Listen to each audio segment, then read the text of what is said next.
Okay. Hello, everyone. How is everyone doing today? I hope everyone's excited and have gathered some awesome questions for Silver. Oh, so much talk of food. I'm getting so hungry. Good, good. So, hello, Vampire Mystic, Mia, Art. Hope you're all still here. Hey, Laura. Hey, Fearsome. Hello, dear feathered friend. Hey, Silver Threads. Good to see you here. Rex, yes. Please stop talking about food, but at the same time, I really don't want you to stop. I love hearing about food.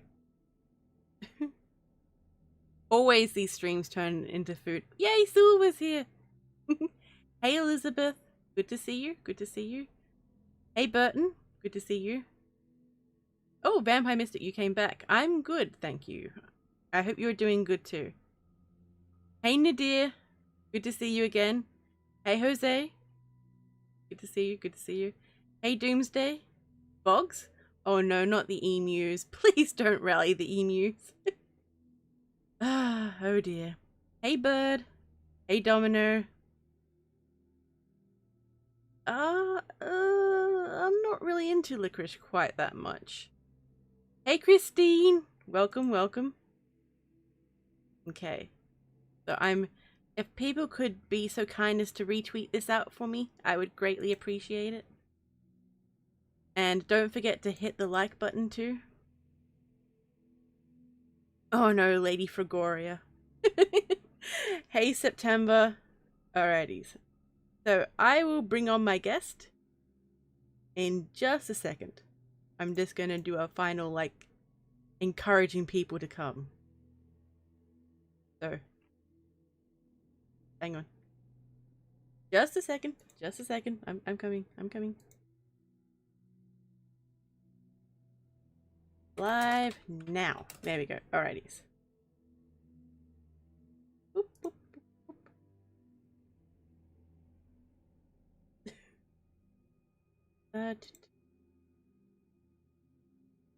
Alright, so Silver, I hope you're ready because I'm going to be calling you right now.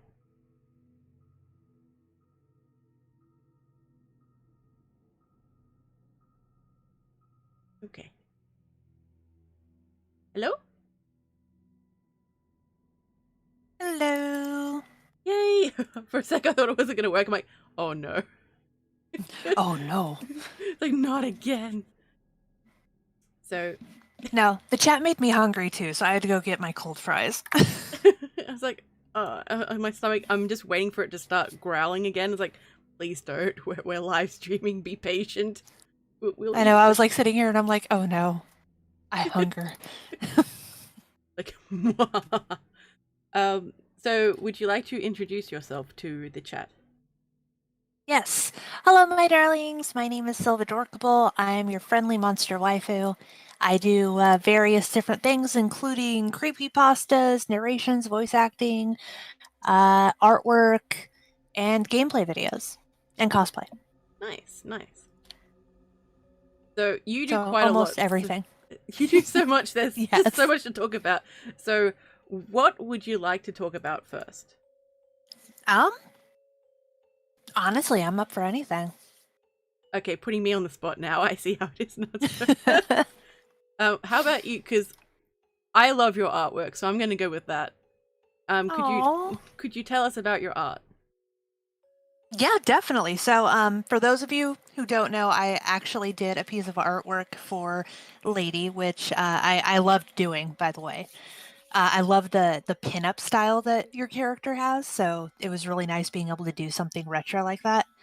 Um, my specialty is usually like pinup cheesecake style females. Since that's something I've been drawing since I was like 13, but I also do little like random aesthetics, fan art, stuff like that. I've been trying to get into like spooky artwork, but Ooh. because of my style, it's really challenging because I don't like drawing things I don't find pretty. And so it's like when there's like the who was her name? Like Jui Ito or Juito, the Asian one that has like the big hole in her head. It's like I see something like that and like I can't like I love it, but I can't replicate it. Okay.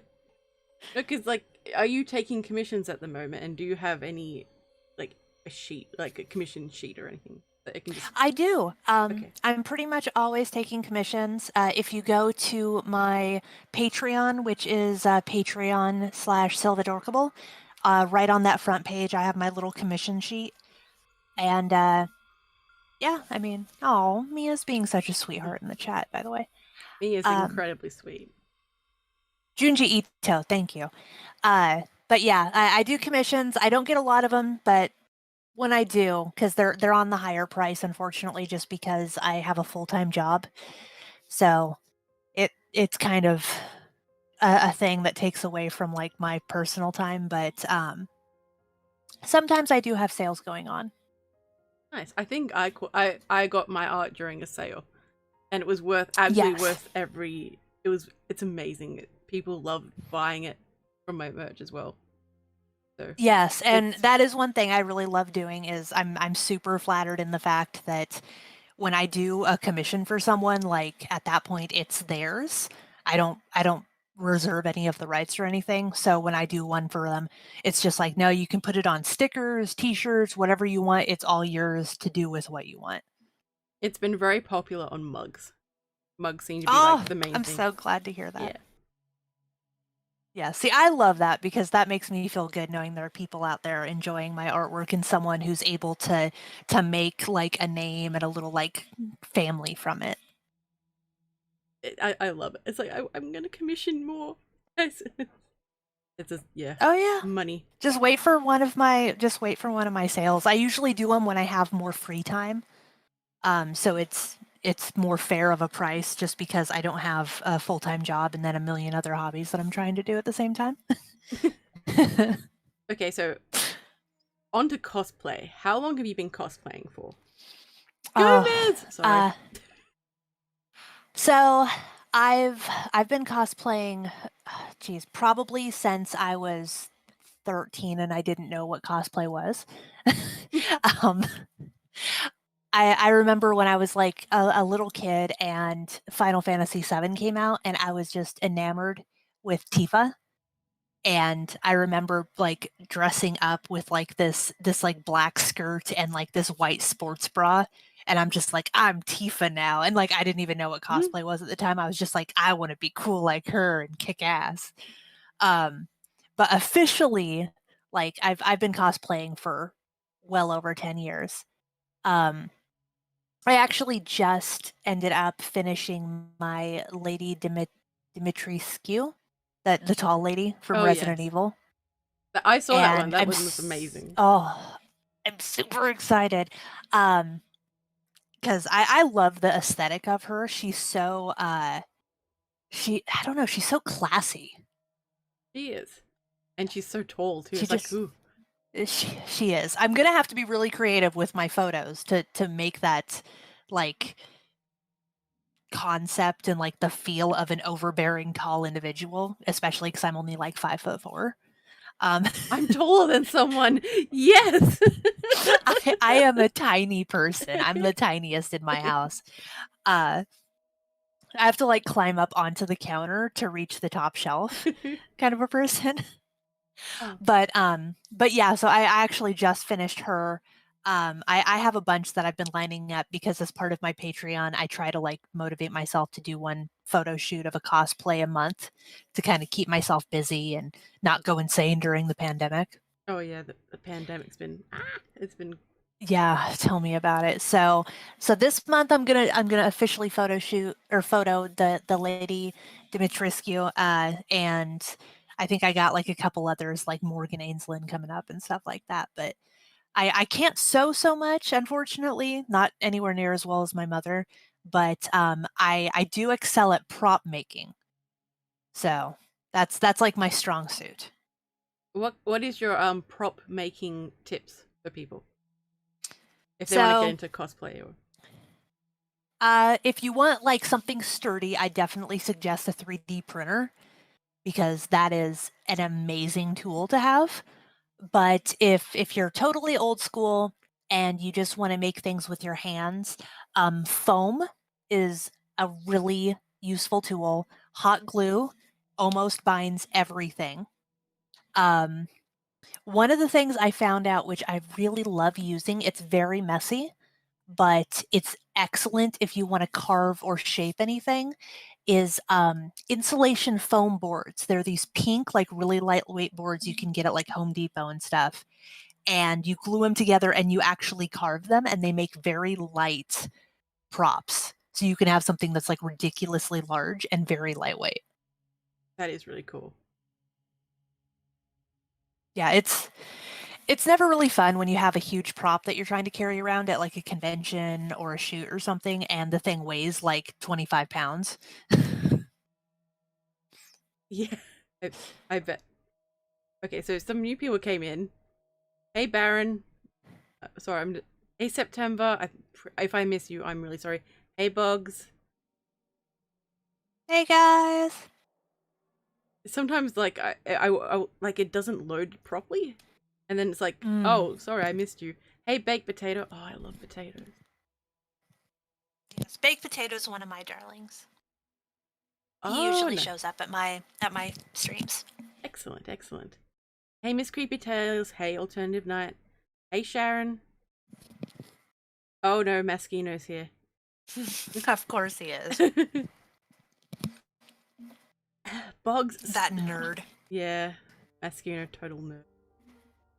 Total nerd. All right, so what else do we need to go get into? You're creepy. You also write creepypastas as well. I do. So, personally, it's a personal choice of mine.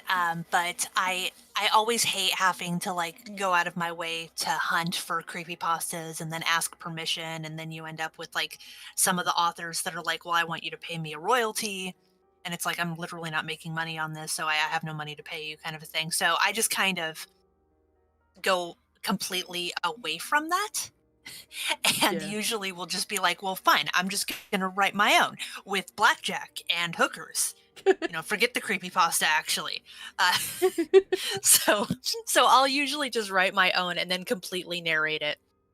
And just because I find it easier, and it's also kind of a challenge, when you sit there and you're like, oh, how can I make something that kind of is spooky, especially because like I don't know about you, but I know personally like not a lot of things genuinely freak me out or scare me. Yeah. And so when I read like tips on how to make creepy pastas, and they're just like, oh yeah, to make them better, write about things you're genuinely scared of, and I'm just like, bankruptcy, like I don't. And I'm like, well, bankruptcy. I'm like, I'm not really scared of like a lot of things. So it's like I don't like dying alone and potentially being broke. Like none of these things are something I can make into a creepypasta. So I just write about things I think is cool because I've always been like really into like old abandoned like defunct buildings, and I love the idea of like defunct Disneyland and all those different like dystopian futures and things like that. So like that stuff never really scared me. I loved it. It just seemed really cool to me. So I'm just like, well, I'm just going to write about this. And apparently people seem to like them, so I must be doing something right.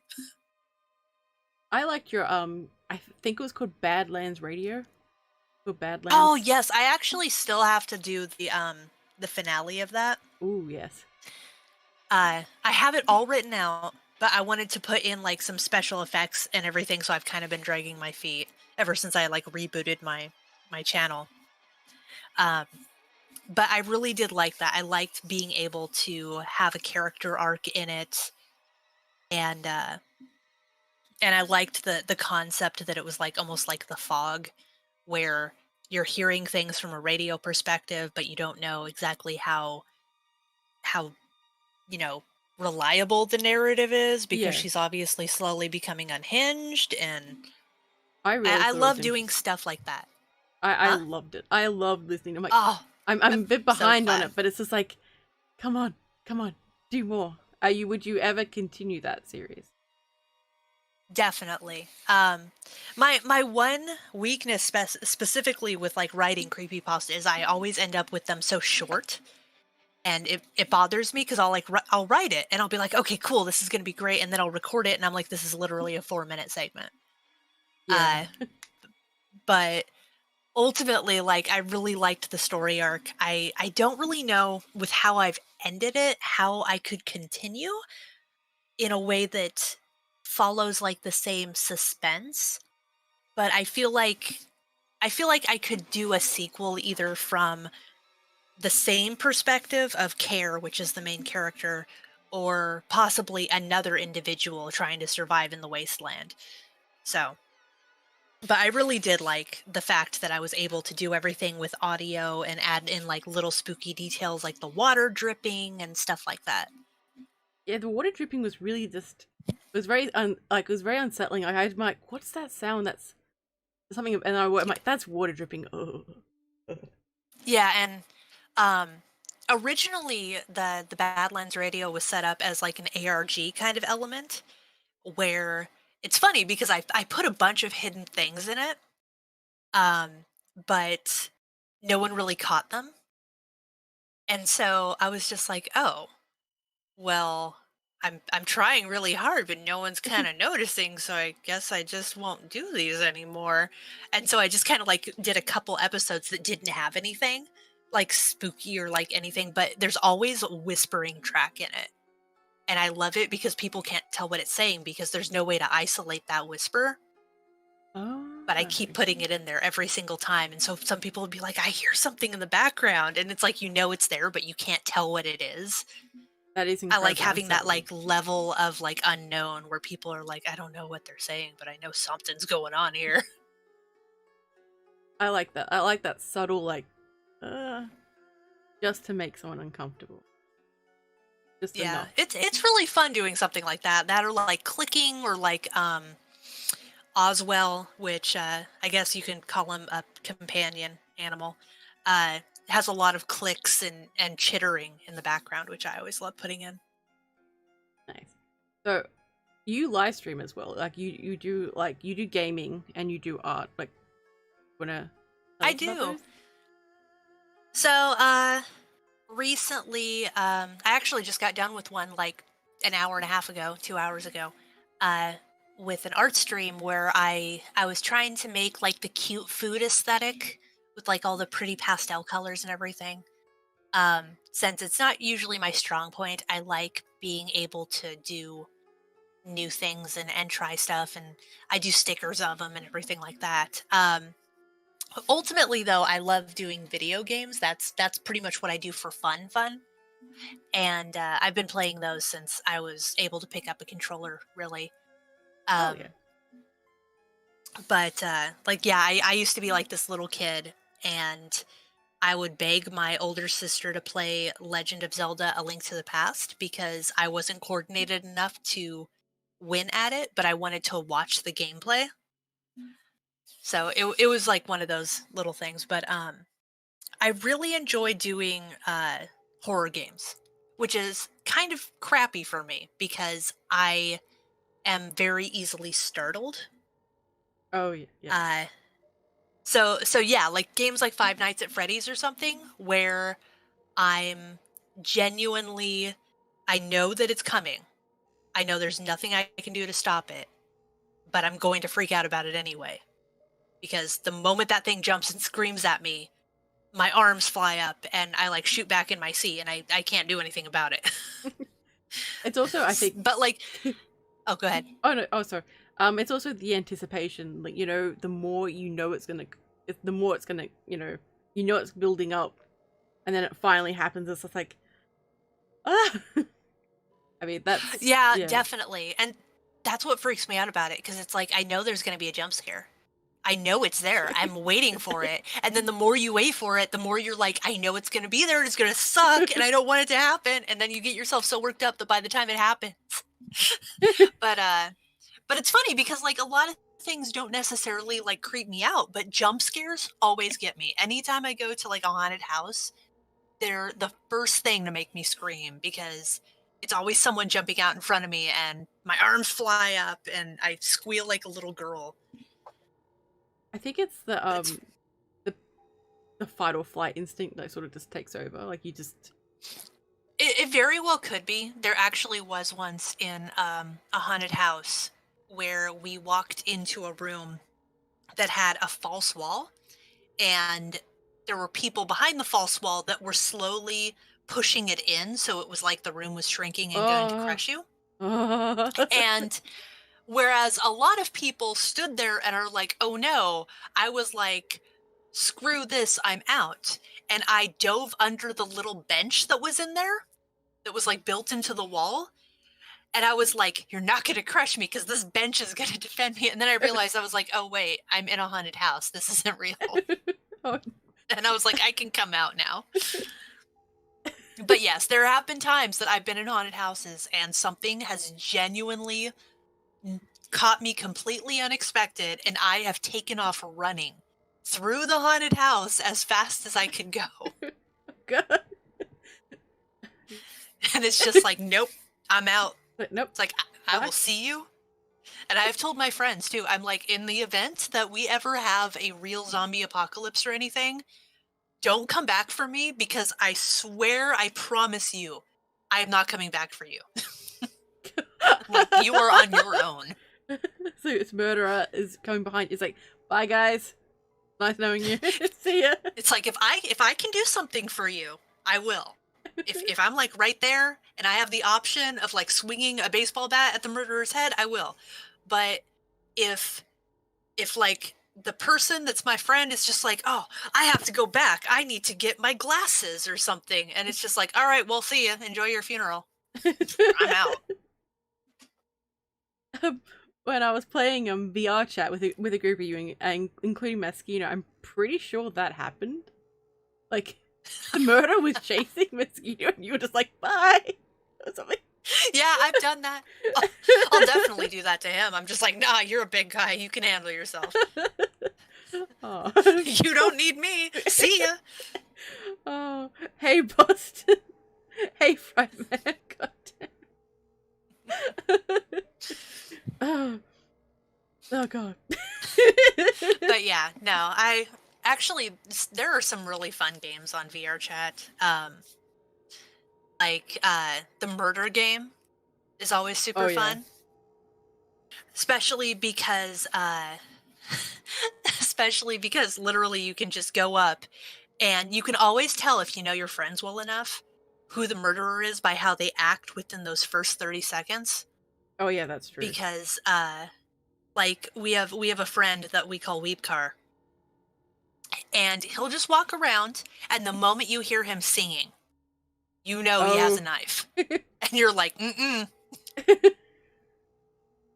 I think Masquini's a little bit salty right now. He'd do it too. Hey Thomas, welcome to the stream.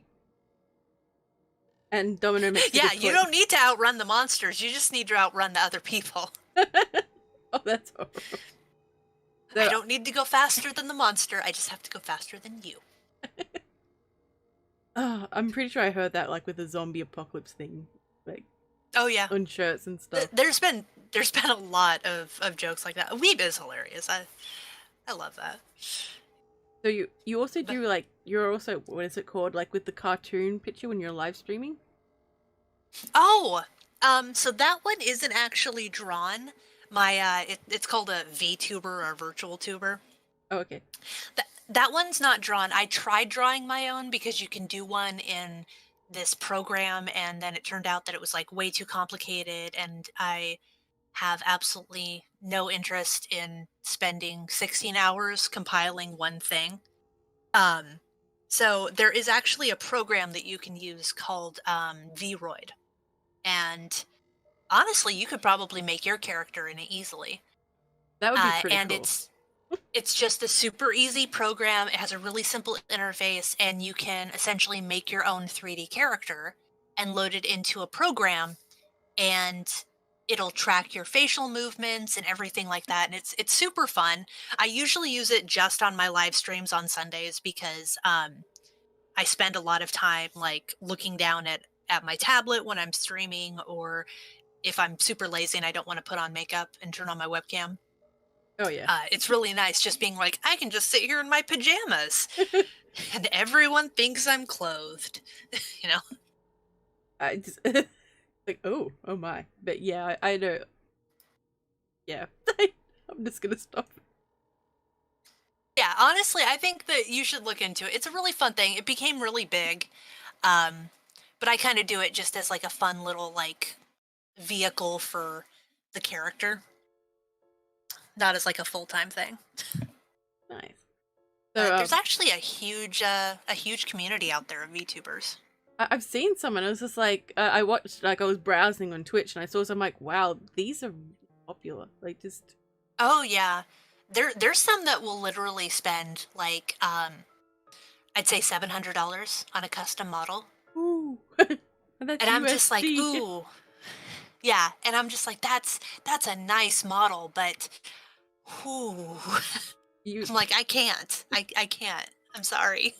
You'd have to hope that they get that money, that return back after spending that Yeah, type I'd be of like, money. don't get me wrong. Like, it's a beautiful model, and it's very well made, and they obviously put a lot of time in doing it.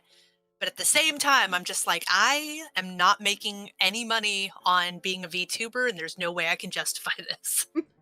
Understandably. Hey, Slumber, and yes, we do. Hey, Bird. Wow, up to 2K. Oof. Yeah, if you want like a super complex one, yeah, you easily could spend 2K. Oh, that's so... Yeah, thankfully, Vroid is free. It's a completely free program. You can get it on Steam. And there's a lot of community-made assets that you can use. Ooh, nice. So I made mine mostly out of editing my own files and like free things I found. That's really cool. Like, cause it looks like you. You know what I mean? Like, you know, it looks like you're. Yeah. Yeah. Hey, Aaron. The character. Yeah, it looks like your character. Like, I'm not making sense today. You know what? You know what I mean? Yeah. No, it's totally fine. But no, honestly, I would suggest it. It's a really cool program. But maybe someday down the road, I'll actually go and, you know, do like a little tutorial on how people can do it. But I think that'd be really cool to have like a little tutorial and just be like, this is how, you know, you use the program, because hearing about all these new programs is incredibly daunting. So it's just like, oh, I'm just not gonna try, sort of a thing. Oh yeah. Actually, since you live stream pretty regularly, there's another program you should probably check out. And I totally forgot to launch it during my stream earlier today, but it is called Stream Avatars. And like, my viewers have absolutely loved it. It's a program that lets everyone who's talking in your chat have a little custom avatar on your screen. Oh, that's cute. That is really cute. And you, okay. Huh? Oh, sorry. No, keep going. Oh, essentially you can load in like a bunch of community-made ones, but they mod a bunch from video games. So like you can have like Street Fighter characters, or you could have like Earthbound characters, all these various different little sprite characters walking around, and people can like choose what ones they want to be and everything like that. Nice. It's actually really cute. I might look into that to see. I don't know. My internet's a bit of a potato, so. Oh, that might be a problem. Yeah, it's you know, the Australian internet with like tin cans and just True. Powered by e-news, just powered by e-news. It's all those magpies, right? Yeah, we'll just blame all the Australian wildlife just randomly. Like, yes, it's all these things' fault, not my fault. I don't know. Like, you would have to be incredibly brave, because I've seen some of the things in Australia, like the meme pictures and stuff, and I'm just like, I'm like, I'm not living in a place that's literally trying to kill me. I swear Australia and Australian animals get mentioned in every stream. It's not that bad here, I promise. I promise. Fresman said, Australian internet runs on VB. Oh yes, the drop bears. Oh. Yes. If they're adorable, but...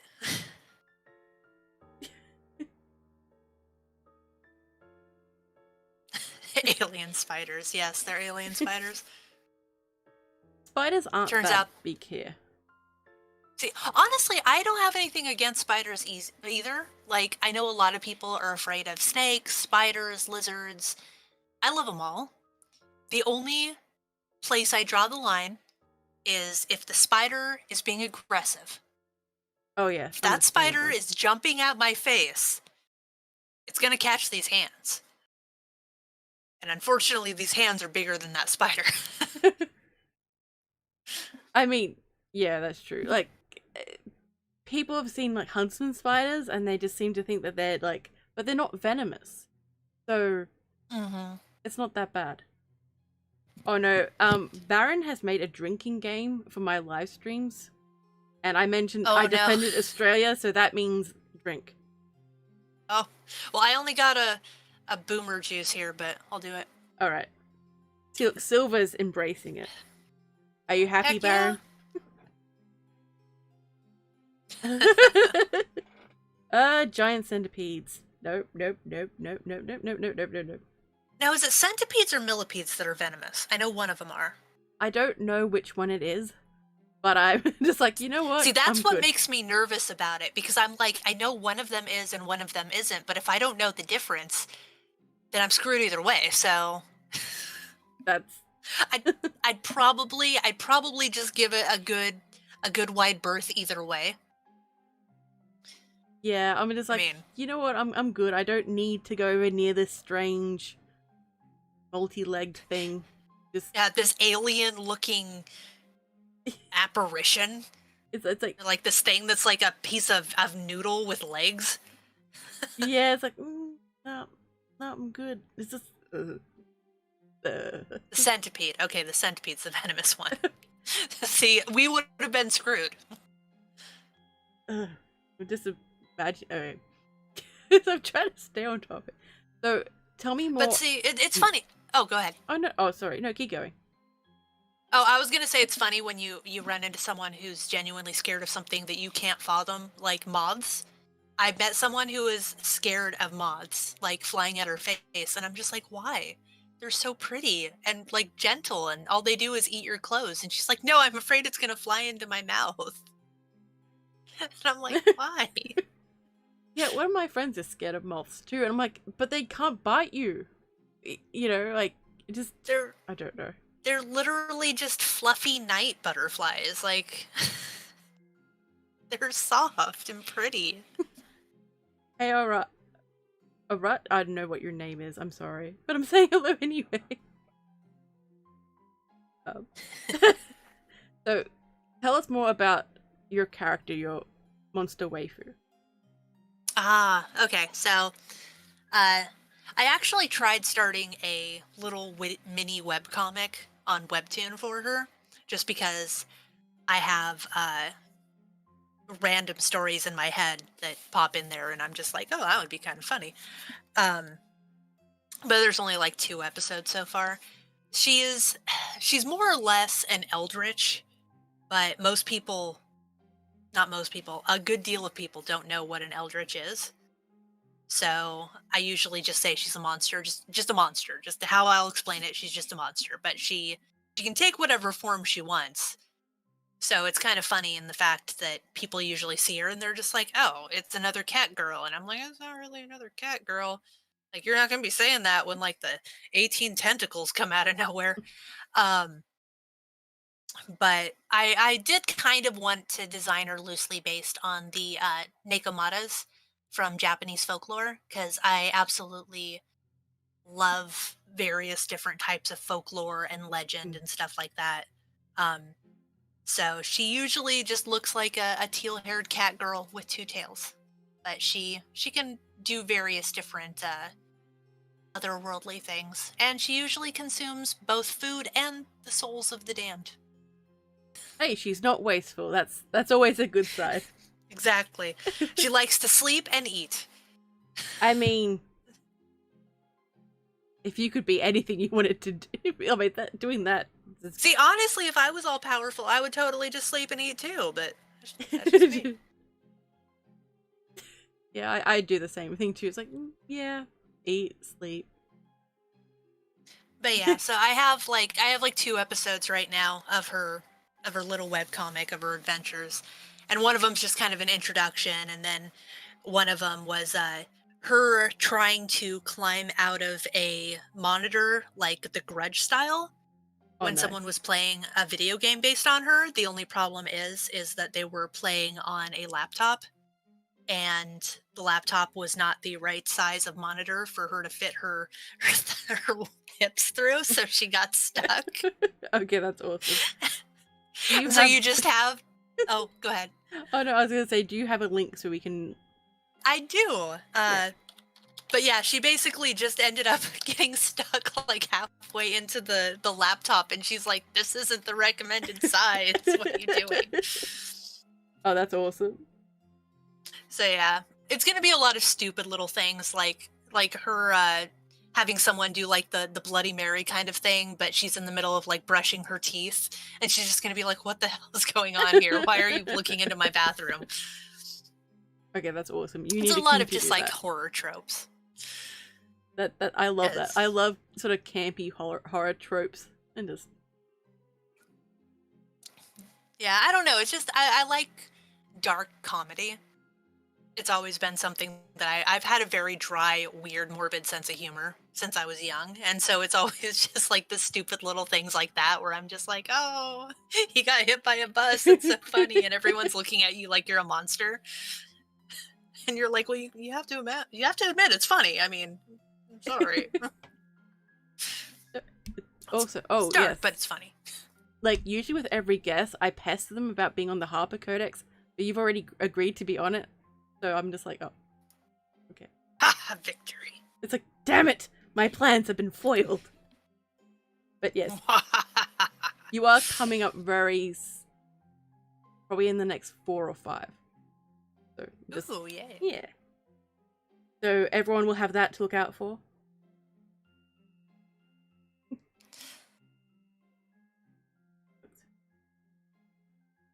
Good dogs. Welcome back, Path of Dragons. Yes, welcome. Does anyone have any questions that they would like to ask the lovely Silva? Because we've got her here. I'm trapped. He's like, yeah. He's like, no. You're trapped, but you can leave at any time, but... You can, but you won't. He's like... And you know you won't, and I know you won't. He's like, so I think I have all of your links in the description, which I accidentally closed, because apparently that's what I do. Oh yeah, I'm the same way. It's way too easy to close the wrong window, and then you're just like, oh, son of a... It's like, ah! So here is Silva's... Oop. Oop. Oh, my cat Basil decided to come join me. Hello, Basil. You can't have my french fries. Basil! Okay, so Silva has a cat, and I'm really happy about that. Yes. So, I absolutely love animals. So, I have one animal, and it's a cat. But trust me, if I had the room and the resources, I would probably have a ridiculous amount of animals. What kind of animals would you have? Just every single kind you possibly can? I definitely have a soft spot for cats, just because they're easy to maintain. They all have their own unique personalities. I love dogs, but I've never had the persistence to take care of a dog. It's always had to be like a family kind of thing. Oh, yeah. Because Because cats, you can literally just like put down food and put down water and put down a litter box, and you're like, okay, you're good. Okay, you're good. You'll come get me when you need something. But dogs, like, they need to be fed on time. They need to be walked, and I'm just like, okay, you're kind of smothering me now. You need to calm down. I want to take a nap. But honestly, like, if I was legit like a veterinarian and could take care of them and stuff, I would have big cats and like wolves. But since I'm not, I don't want to keep something like that in a environment that it's not really fair to the animal. Yeah, that makes sense. Because like, who wouldn't want like a pet bat? That would be cool. Like that would be so cool. But bats only live like a year in captivity usually on average, because they're not really, temperament to being held in captivity. So I'd probably just have like a shelter, like a big place they can all play. That would be cool. Be cute. That'd be really cool. And then when someone breaks in, I can unleash my giant army of animals. Like, unleash the beasts. Get them, my babies. Mia asks, just curious, why blue hair? So, like, I used to have different colors and everything that I've been into for a while, but I'd say probably about 10 years ago or so, I got really into the color teal. And that's a big thing for me, because if anyone has ever like met me in real life, they'll notice that 90% of my wardrobe that isn't cosplay is shades of gray or black. I love black. I don't know why. I like the color black. I like the dark grays because it goes with everything. And so, like, aside from blue jeans and cosplays, I almost have everything in blacks and grays. So me finding a color that wasn't black and gray that I really liked, I was just like, that's amazing. And honestly, I'd be lying if I didn't admit that Morgan Ainsland from the game Darkstalkers wasn't a huge push for that. Because she is by far like one of my favorite characters since I was young. And so she has kind of like greeny teal hair. And so when I saw that, and I'm just like, oh, that's so cool. She looks so awesome and badass with the teal hair, and I want teal hair. And I have like teal tips on my hair, but because of my job, I literally can't have like all teal hair. Yeah. But I was just like, oh, I want to have a character, and I can make her look however I want. So I want to give her teal hair. You just run wild. Yes. Yeah, well, because like otherwise it would be black hair and a character with black hair and all black clothing. And I'm just like, she looks like a shadow person. Like there's nothing to notice about her. So because like usually when I draw characters, I'd always be like a cat girl, but it would always be a cat girl with all black on, with all black hair and all black ears and tail. And I'm just like, there's no differential. It's all shades of black. So when I finally was like, oh, I really like Morgan Ainsland, and she's so pretty and cool, and I want teal hair like her. And then I was like, finally, I can dress her in black and gray, and it doesn't look. She's just made out of like a monochrome black and white photo. Nice. I really like that. I like how you took like a color that absolutely inspired you, and you basically just made her all, not obviously all of it, but like you embraced the teal. Yeah, I don't know. It's like I really like the color, and it's a very distinctive color, but you can tone it down for things and you can tone it up. And ever since I've been doing artwork, I kind of got into like the color theory and all the fun things you can do with complementing colors. And it's kind of interesting how, like, how do I explain it? How so many emotions are tied to color. That's true. And really true. So you'll end up with like a color, like for example, red, which is a color that's prominent in yours, is usually tied to things like passion and strength and blood and motivation. And it's a very powerful color. And so usually when someone sees it, they're just like, oh, that's a really strong presence. and then you end up having something like black, which is very strict and very professional, and it's very powerful. So it's very interesting to see how the character changes, which is why when I draw her uh, in her happy stages, she's usually a little bit more light, and then when I draw her in her monster stage, she has like the darker tones. Just because like someone sees the darker tones, they're like, oh, It's like, oh. that's creepy. But even when she's in her evil stage, she still looks really cute. Like, ah, it's gonna murder me, but nah. See, and that's where she gets you. Yeah, it's like she lures you in with cuteness. Exactly. I never did actually decide what she truly looks like. Since she is an Eldritch, and like Eldritch are supposed to be, in theory, something that the human mind cannot comprehend.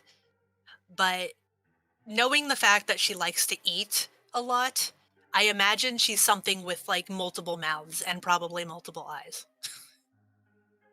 I would like to see you draw her like her true form sometime. But having the mystery is really cool as well. Yeah, I like she likes to have tentacles to creep people out. That's always fun. Because some people, specifically in weird, no matter what color you were, I feel angry. That's nice. Because like most people get genuinely uncomfortable when it comes to tentacles. Like I don't know if they've seen way too much Japanese animation that they don't want to talk about, or if it's like the whole like otherworldly thing, but she likes doing it just to freak people out. Yeah. Yes, Shoggoth. Mascuno said, I had to stop her from being a crazy cat lady. It's true. Ironically, my mother is a crazy cat lady. And I love her, but I'm trying to get her to set up her home as a no-kill shelter for tax purposes. Ooh, nice. Because she literally has, I think she's down to 9 cats now. Oh, wow. That's a lot of cats. She had 13. Oh, well. And yeah. She didn't go out and find them either. They literally like showed up at her doorstep or followed her home or something. Like every single one of them came to her. And so she is a crazy cat lady. And I'm just like, that could technically be me. But I like having the ability to like go on vacation. Yeah, like there's a lot of work when you have like that many animals and the expense of actually looking after them all. Fearsome definitely. Oh, go ahead. Oh no. Fearsome just said she wants to thank you for being nice to her during the murder game in VR when she was terrified. Oh, anytime. Yeah. Honestly, like games like that are just about having fun and interacting and learning and everything. So like I never understood the concept of being like, no, I have to win this and I have to win this right now. You know. Unless it's against Mask, I'll do that with him. Oh, you haven't seen us go against each other. It's pretty intense. I've seen a bit of it. Like I've heard you two go. I'm like, are they seriously fighting right now? And then it's like I heard you both giggling, and I'm like, okay, no, they're fine. But it's just like, whoa, like there's a thin line. I'll warn you there. There is a thin line. But see you, but oh, your mum's here. Is my mama here? I think so. Debs? Yes! Hi, Mama! We were just talking about all your cats. Hello, Mama Silver. Yes. I have to admit that... Oh, sorry. That my mama is probably my biggest fan and supporter. And I absolutely love it. I've seen your mum, like, near enough every time I go to one of your streams, she's been there. It's like, oh, it's really sweet seeing her support you. Yeah. And she actually like will message me or we'll talk on the phone and she'll be like, oh, I thought of things you can do to like increase this or change this, and I'm just like, oh, she actually cares. She's not just like one of those parents that's just like, yeah, that's fine, whatever, I don't care. It's like, must you keep going with this? Why can't you get a real job? It's like, I have a real job. Hey, amateur. Hey, Jackson, welcome. See you, Laura. But yeah, my mom is probably probably my biggest fan, and I love her for it. She's totally sweet.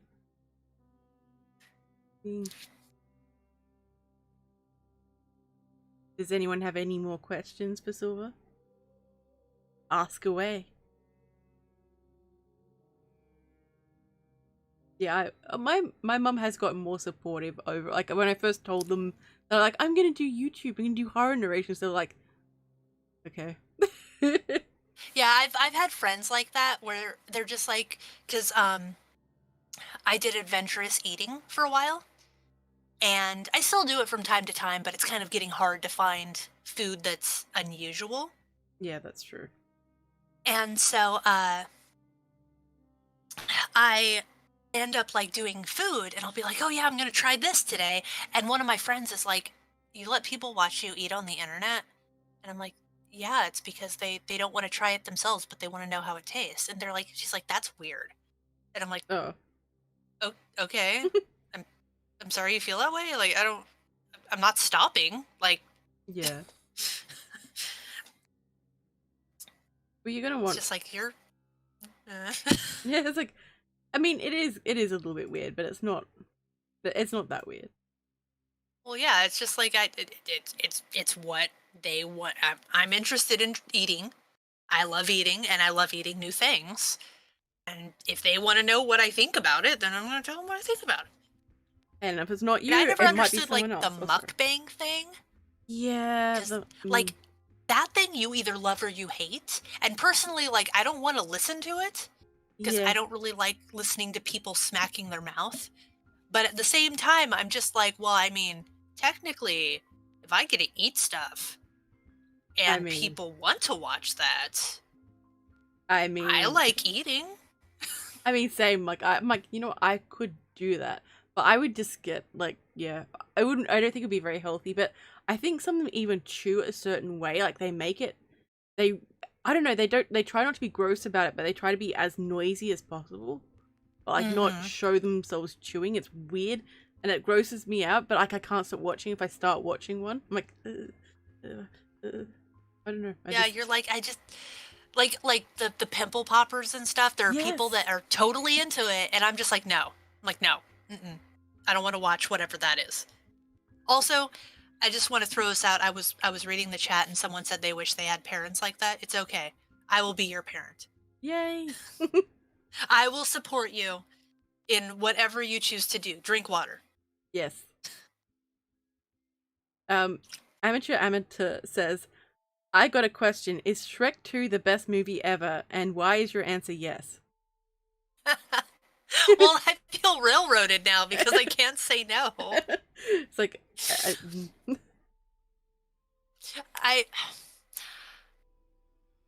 Well, shit, I'm kind of backed in a corner here. I wouldn't say it's the best movie ever, but it is a good movie. I love Puss in Boots. I've not seen Not only because I like Antonio Banderas, but I just like the fact that it's a cat that can kick ass. Cats always make everything better. Don't listen to what Maskino says. But yes, I actually am like a proverbial mother to some people. I can see that. So I've had it like specifically in like VR chat. I've been just standing there and someone walks up and they're like, "Mama," and I'm like, "What?" Like, when? It's like, I don't want to have babies, but I'll still be your internet mom. I'll tell you to drink water and that you're doing good and you can keep going. Oh. Yeah, I like that. A VR chat was very different from what I expected it to be. It depends heavily on who you interact with, like what circle you fall into. Because it's kind of like fandoms. So like, for example, the Creepypasta fandom is probably the nicest, most wholesome, supportive community I've ever been a part of. And it actually caught me a little off guard. But with some other fandoms, you end up finding, and you're just like, what the hell is happening here? Like, when did this start? And the VR chat community is very much the same. If you go into it without knowing anyone, you're kind of playing Russian roulette with who you might possibly meet. and have experiences with. If you find a good group, you're probably going to be fine. Yeah. If you just start finding people that are drama queens or toxic or anything like that, you're probably going to end up hating the game. Yeah. Like, Because there actually has been times I have been called toxic in VR chat. what? Yeah, so, funny story. Alcohol was involved, obviously. It almost seems like the ones that cause drama usually are drinking. But me and some friends went to a world in VR chat that one of our friends was in, and it was like a drinking world. It had like the beer pong and stuff like that. And I'm just like, okay, cool. I'll just chill here and like talk to my friends. Well, there were some very drunk ladies, and they were very loud. Oh. And so I have sensitive ears. So I'm just like, okay, that's kind of annoying. So I'm just gonna mute them. Yeah. Because you can essentially mute anyone in the world. So you just kind of like look over and you're just like, oh, I'm just going to mute that person way over there on the other side of the map that isn't bothering me, not talking to me. They're not even going to notice. Doesn't matter. I just don't have to hear them. And apparently, me muting someone on the other side of the map of the room upset her. Oh. I don't know why she looked over and saw that I had like the little icon that shows that I muted her. But like suddenly at I say within 5 minutes, she did a beeline up to me, and I can't hear her, but she's like pretty much yelling at me, very animatedly, and I'm just like, what is happening right now? Like, what is this chick saying? Because she's suddenly in my face, and one of her friends comes up and she's like, she's upset because you muted her, and I'm like, I muted her because I wasn't talking to her. Yeah. So I don't need to hear what she says, right? And they're just like, well, I mean, there's no reason for you to mute her. And I'm like, I couldn't hear my friend, so I muted her. Yeah. I mean, there's nothing wrong with that. Like, why is this upsetting you? And someone's like, oh, well, she's really cool. You should unmute her. You should want to be friends with her. And I'm just like, that's great and all, but my friend's right here. Like, can I please talk to my friend? And like, oh my gosh, it turned into a whole thing. She like walked away and started saying I was toxic. She got like all but like 3 people in that entire world to leave following her out. And I'm just like, what the hell just happened? That is the most ridiculous, melodramatic thing ever. Yeah, and I'm just like, I'm toxic because I literally muted a girl that was on the other side of the room that was talking way too loud and not in any part of the conversations I was. Like, I didn't block her, I just muted her. Yeah. Yes, but apparently I was toxic for that. So that is my horror story on VR.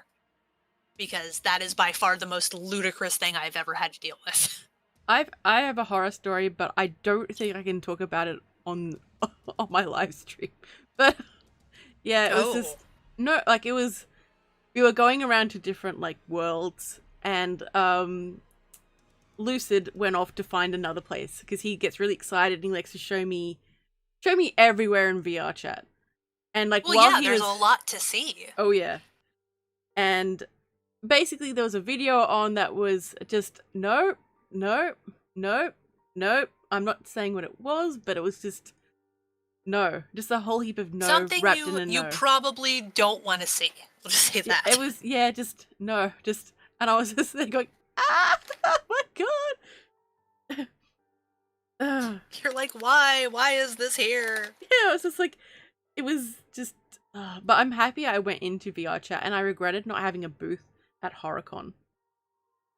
HorrorCon was amazing. I wish I would have spent a little bit more time in it, just because since it was a Friday, Saturday, Sunday, and I had a bunch of stuff going on, I kind of didn't get to be as active in it as I wanted to be. But I'm hoping that it happens again because I had a lot of fun with it. And just the people that you meet on there are amazing. I actually, believe it or not, I actually met Mr. Creepypasta through VR chat. And thanks to Mask, I had no idea who he was because I don't listen to a lot of different authors or watch many YouTube videos. And so thanks to him, he was like, oh yeah, don't you know who he is? And I'm like, no, I have no idea who this guy is. Oh. And so I went on YouTube and I saw his subscriber count and I was like, holy shit. I was like, this is my friend. I was like, oh. So, but I've met a lot of really cool people through it. And honestly, like, I know that it's a huge meme to a lot of people and there's a lot of stupid people on there and a lot of trolls and everything like that. But honestly, like, I've even gone to TwitchCon and met people that were from there. And it's definitely a really unique experience and you meet some really cool people through it. Yeah, I've met a couple, like Timmy. Can't think of anyone else, but you know, just most of the people I hung around with were like narrators and people I knew already. Also, Mia asks you, what do you think of the horror community? I love the horror community.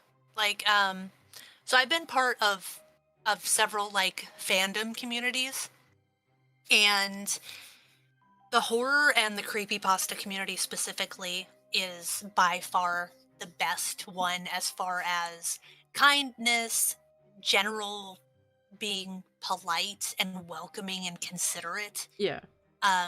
Because I have a theory that the darker the content it's based on, the more wholesome the community is, and vice versa. The really nice content, the more toxic the community is. Because I've been in some communities that are absolutely horrible and absolutely cutthroat. Oh. So like the cosplay community, for example, is if you can find a niche of like a group to stay in, you're good. Yeah. But if you just jump into the community, you will get chewed up. Oh, wow. Everyone there is out for themselves. They're like, no, there's too many cosplayers. I have to be the best one. Your cosplay sucks. You're too fat. Or, oh, that character doesn't look like that. Or you didn't make this right. It's very cutthroat. Like they don't want to help each other. It's a whole competition is what it is. And I've managed to find some good little like groups and cliques that are very supportive of one another. But the horror and the creepypasta community and the narrative community is by far the only one that I've taken a step into the community as a whole and had just nothing but welcoming people. It's really refreshing. Yeah, the horror community, like, it really surprised me when I first got into it as well, like, just how welcoming everyone was. It was just like, wait, wait, what? Well, yeah, because you're like, these are people that write about, like, SCPs and ghosts and, like, people getting stabbed in parks. But then everyone's just like, oh, it's amazing, you know, welcome to the group. We should do a collaboration. And you're just like, oh, my God. Yeah, it's like where have you people been? Like, yeah, like you make some really good friends in this community. Oh yeah, and even with the fact that I haven't been writing as many creepypastas as I used to, I'm still like super into the community and the content and everything just because I've made so many friends inside the community that like I don't want to let go. Yep. It's like everyone's so nice and wonderful and I want to keep doing it. So I'm just like, no, I'm not going anywhere. I'm going to stay with this forever because the people are awesome. Like, there's no escape for any of you right now. None. Exactly. You're all mine. Get in the box. It's like, oh no. I was waiting for like a dramatic cackle. After that, I was like, okay, there we go. Thank you. There you go. Hey, or I could do like a witch one, like. You do that pretty well. I'm like, character ideas. Yes, I've done like very amateur voice acting, which is probably why I have so much fun doing narrations because you put a lot of like emotion into narrations. Yes, I do. But yeah, I've always enjoyed doing like voice acting and doing like the emoting and everything like that. It's always been really fun. Yeah, I like that's one thing I love. I love the voice acting and just being able to really play it up. But particularly like when you play like an evil character, you're like, mwah, mwah. It's like, yes. Exactly, and it's fun being able to emote that and bring it to life, and especially with like narrations and audio, they don't even have to see you, but you're painting a picture in their minds of what is being depicted. Yes, because you have to rely, like, there are some visuals sometimes people do, and like the music and the sound effects, but your voice is what's making the story happen. Mm-hmm. And like honestly, I've really wanted to go into like do you remember those old radio dramas that they used to have? Oh yes, I remember those. Like obviously, I don't think either of us were alive when those were Yeah, on the air. yeah. But like I am absolutely in love with the concept of that.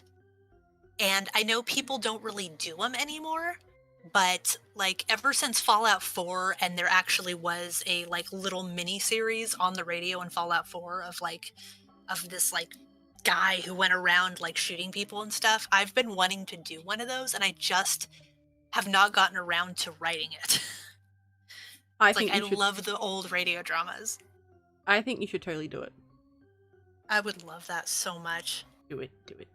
Do it. Do it. Do it. I might have to get you in on it as a character if I manage to write something, because I would love doing an old school radio drama. You know, I am 100% down for that. I don't know, there's just something like nostalgic about it, even though I'm not even from that era, but there's something just charming. And you can just like sit there and close your eyes and you can imagine it happening. Oh. Oh wow. I just noticed everything. So Baron made a little joke about once you're in the community, then they start being mean to you.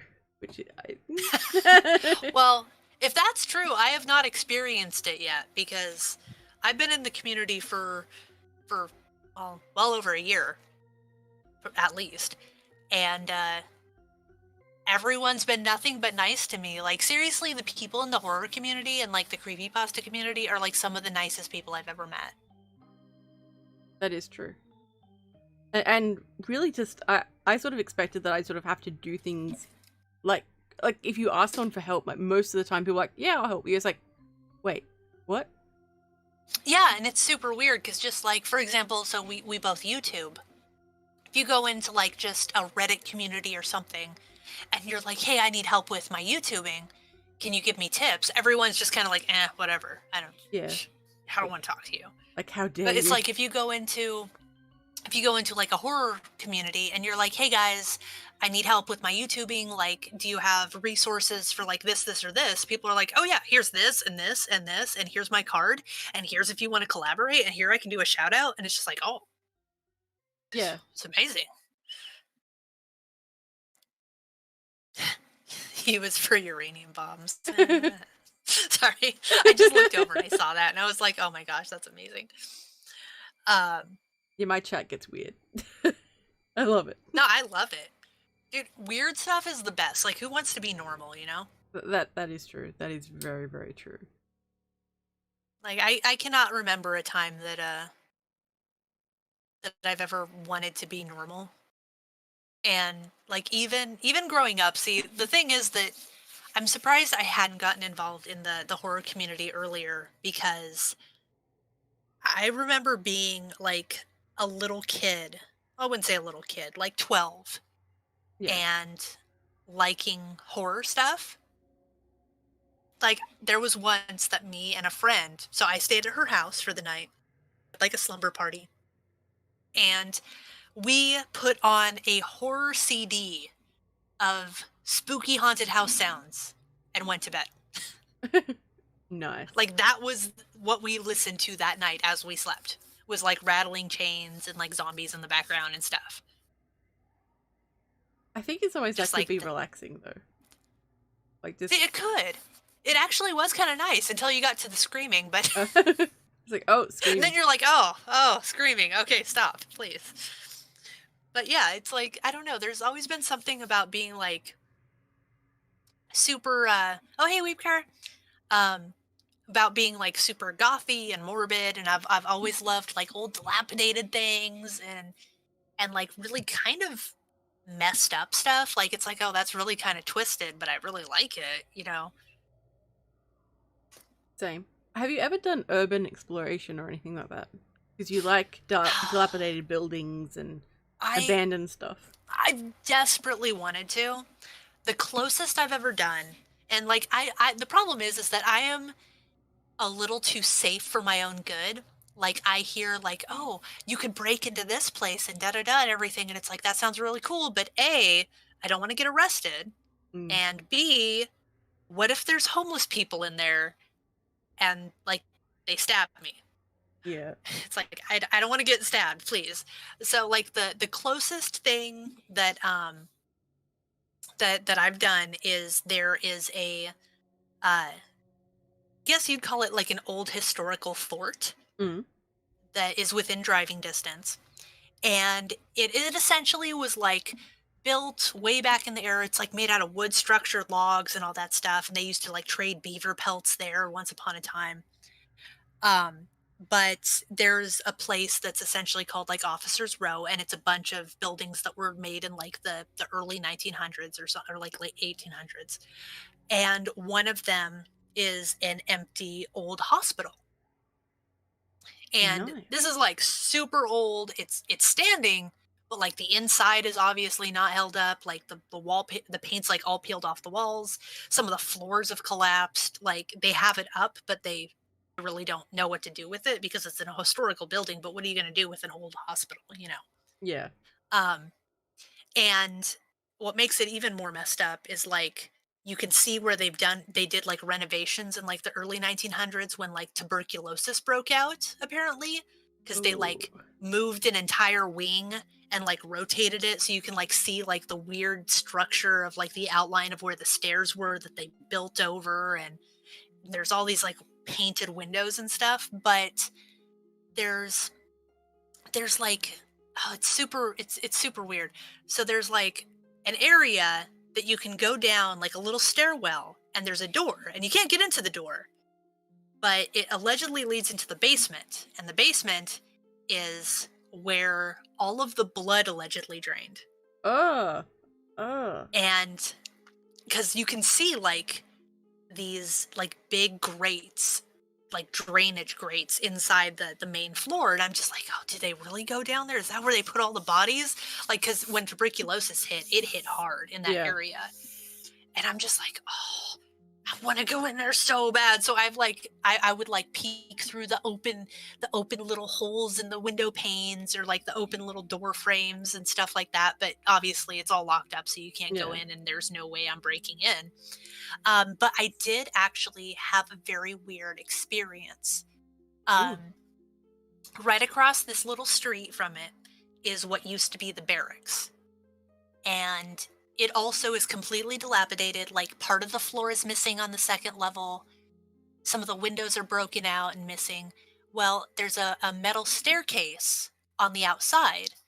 And I was like, well, technically this isn't breaking and entering because it's a metal staircase on the outside of the building. So I climbed up it, or went up it.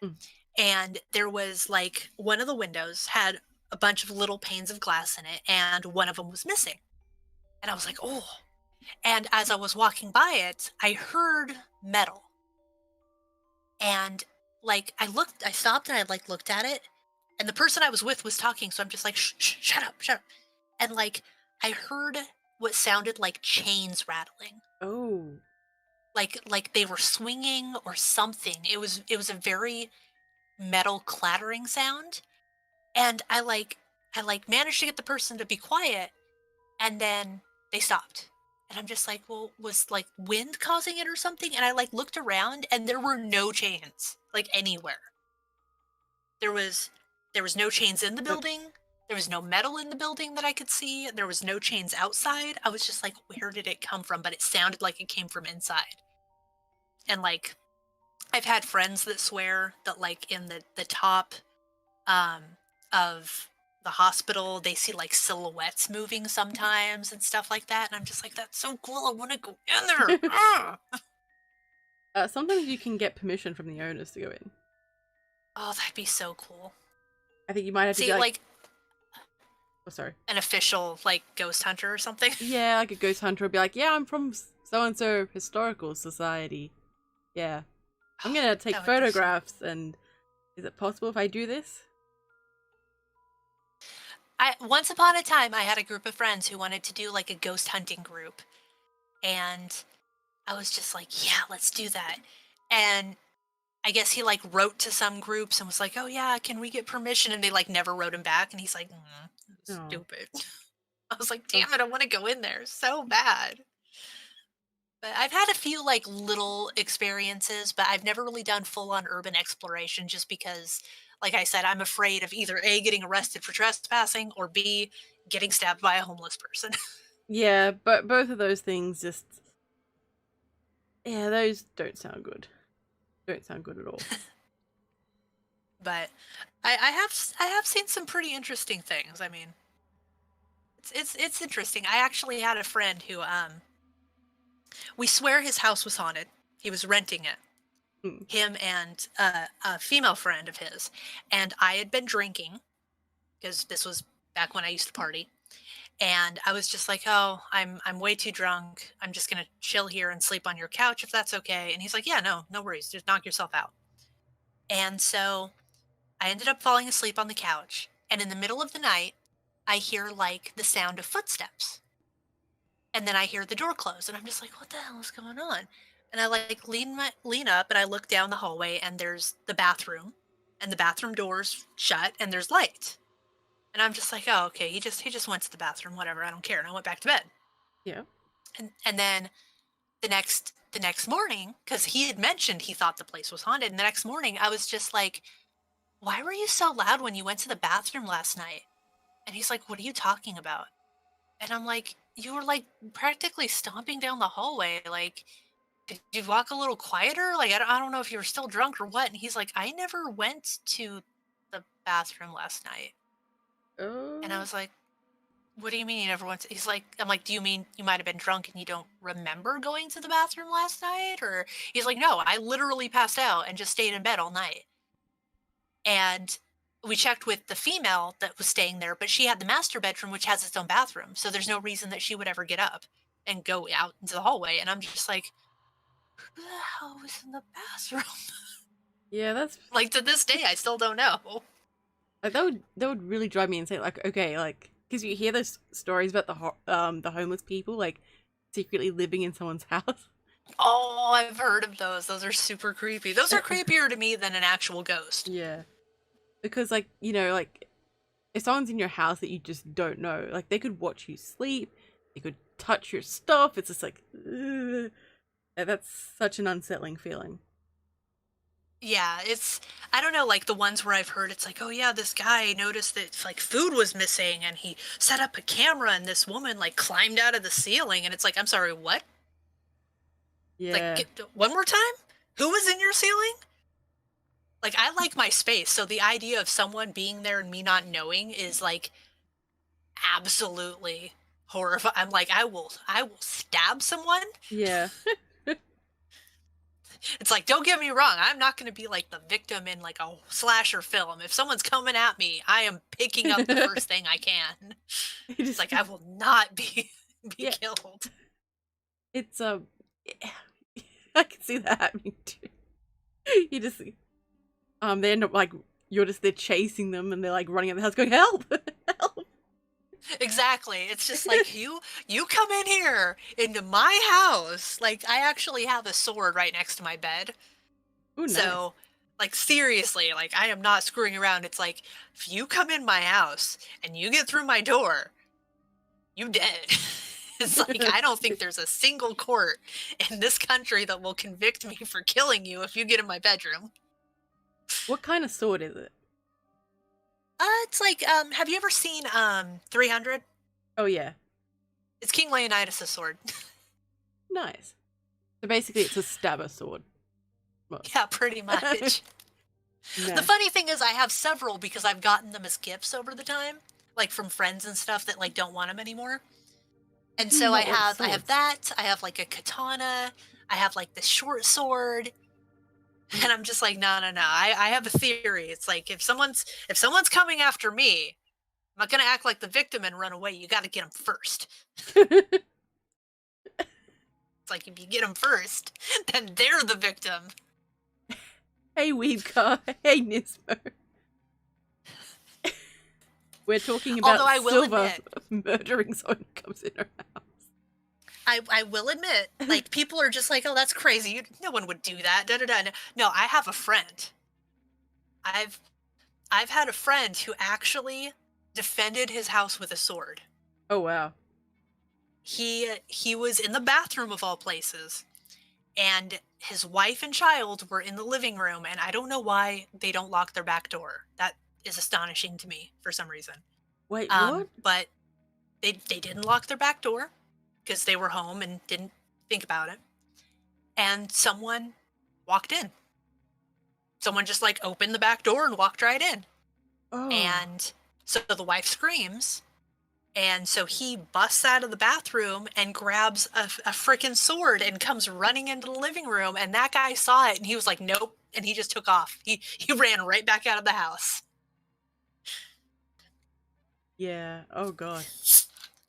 Like, I have heard It's like about if- that. Like, people not locking their doors when they're, like, taking groceries in or something. Someone just, like, walks in, grabs valuables, and just walks straight back out. I was like,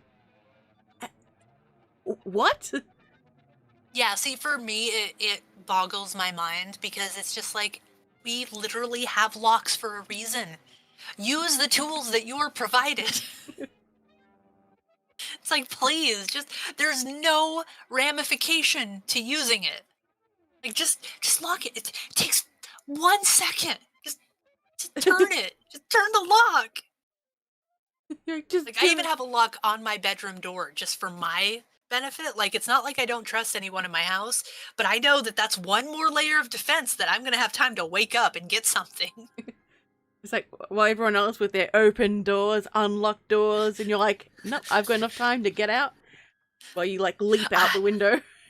Yeah, I have enough time to get my pistol, and then I pulled out my gun. Blah, blah, blah, blah, blah. You're prepared. So, yeah. I think I might. You'll do well in the upcoming apocalypse. Yes, like, I don't get it, but yeah. I have a motto because I've watched a lot of horror movies, and I'm just like, why are you running from him? I'm always the person at the horror movie that's like, you shot him twice. Keep going. Yeah, like I've never Just understood keep that. doing Like, it. are you gonna headshot? I mean, you can. Like, I mean, I understand there's no story if the victims don't make bad decisions. Yeah. Because obviously, if it was like a horror story with one of us from the horror community, it would probably last about 20 minutes. Yeah. Because the person would come in, they'd spook you at first, and then they'd probably end up getting in a fight and dying. But they always make the worst decisions, and I'm just like, you kicked him down. Now finish the job. Don't run. I think it's like, I do think that sometimes people would make stupid decisions. Like, I somewhat understand, like say someone's being chased, like instinctively they'll go to where they feel safe, so they'll go to their house, or they'll go to hide somewhere. See, I can see that. Like, I don't know. It's a very instinctive response, I think. Yeah. Because I totally agree with you. I think when something's happening, a lot of the time you don't really have time to think. You just do. Yeah. And what you do might not necessarily be the right thing to do. Which makes it even scarier because then you're like, well, then I have no control over what I do. But it's things like this that I'm sitting here thinking, and I'm just like, no, I'm gonna make sure it's not gonna happen to me. I think it's also like when you hear about, like, you know, like say like girls are sort of half managed to get away. They also, a lot of people don't want to actually hurt the person attacking them. That is true because they're afraid of actually hurting someone. Yeah.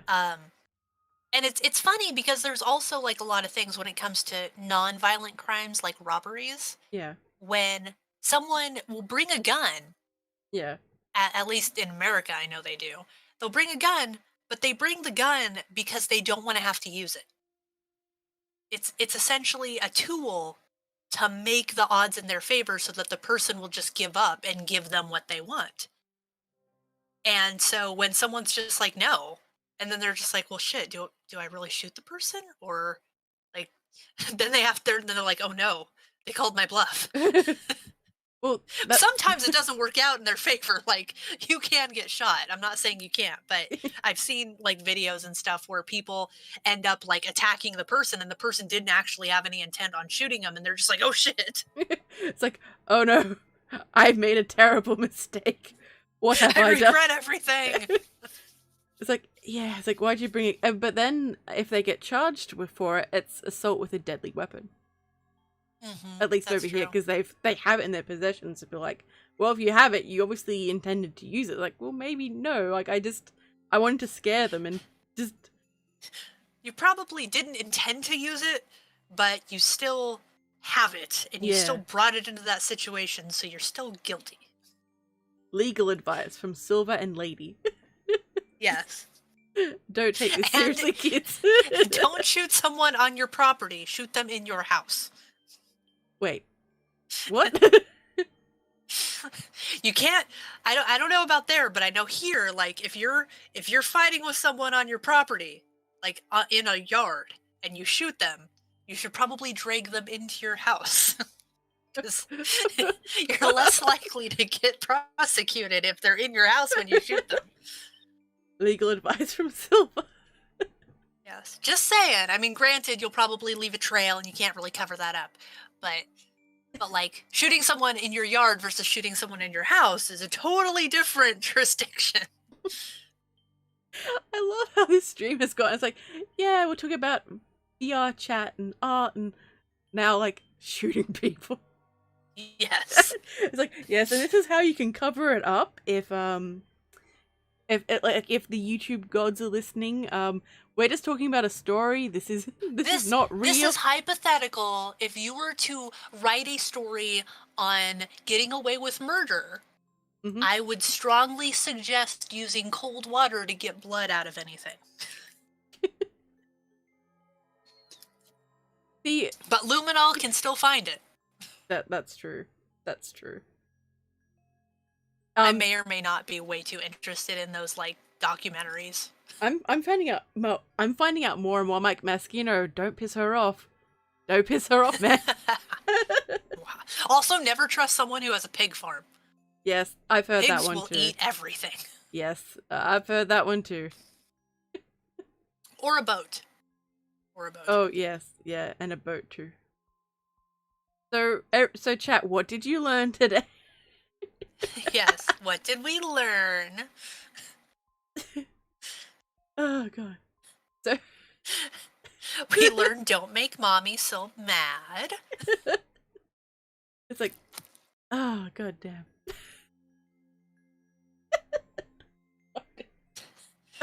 All right. But yeah, I actually have used stuff like that for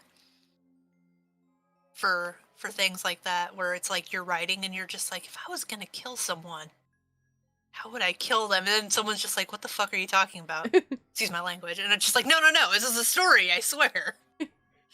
I also think it's a good thing to like think about like what would actually motivate you to commit that crime and what would actually make you do it. So that way, like when your character like thinks about doing these things, it feels like real to you. So then like you can convey it a bit better. Oh yeah.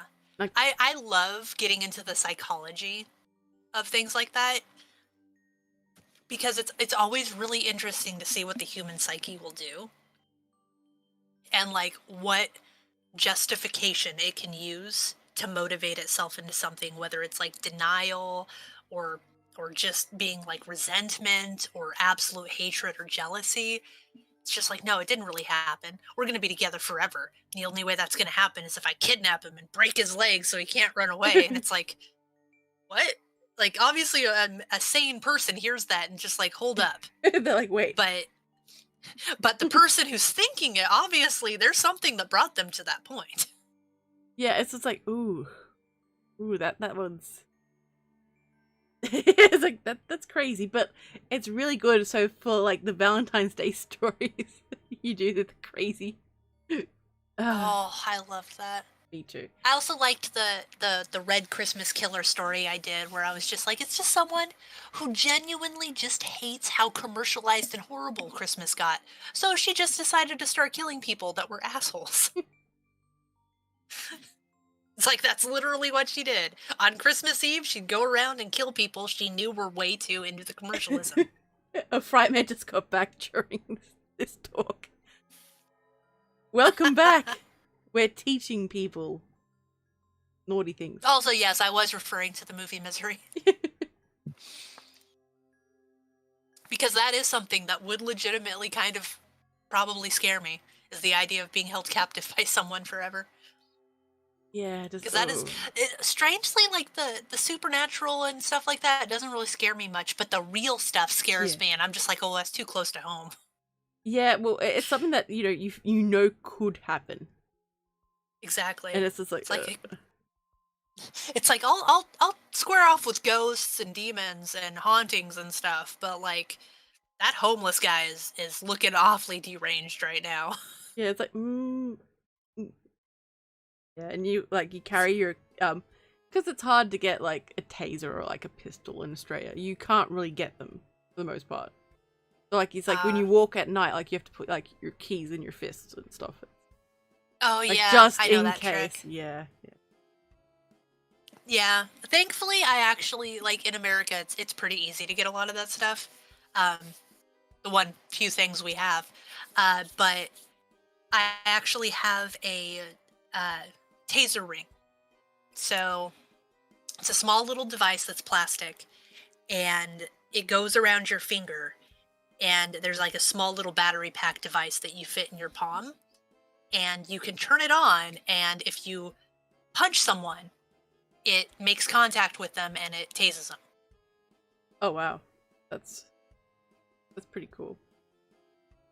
Though, like, granted, like you're not supposed to really full on punch them with it. You're supposed to like get it in contact with them, but the concept is that it can't be knocked out of your hand because it's literally around one of your fingers. Okay. So I have one of those, and I use it whenever I'm walking at night or anything because you can never be too careful. That is true. Like it's really unfortunate that you have to do these things because there are so many psychos around, or potentially. Oh yeah, definitely. Potential psychos. Well, and I always find it funny because like everyone hears horror stories and like, oh, they met someone on the internet and it turned out to be some creepy stalker and he kidnapped her and it's like, but like what about the person that you meet like at a bar that turns out to be way too into like kidnapping people, or the guy that you know that goes to the library every day that kidnaps people in their time, like you don't know the people that are monsters that are really around you in every day because no one ever hears about that. That's true. I think there's still a lot of fear. Like while the internet has become far more commonplace, there is still that fear about the internet and how it's used. There really is, because there's always going to be a potential for predatory habits and patterns. But at the same time, like, people kind of have a tendency to focus so much on that they overlook the fact that there are predators out in the world right now, everywhere, and you have no idea who these people are. That's true. And it's like... and it's scary when you think about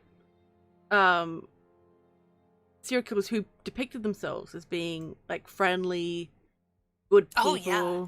And then it's like John Wayne Gacy. Or Charles Manson.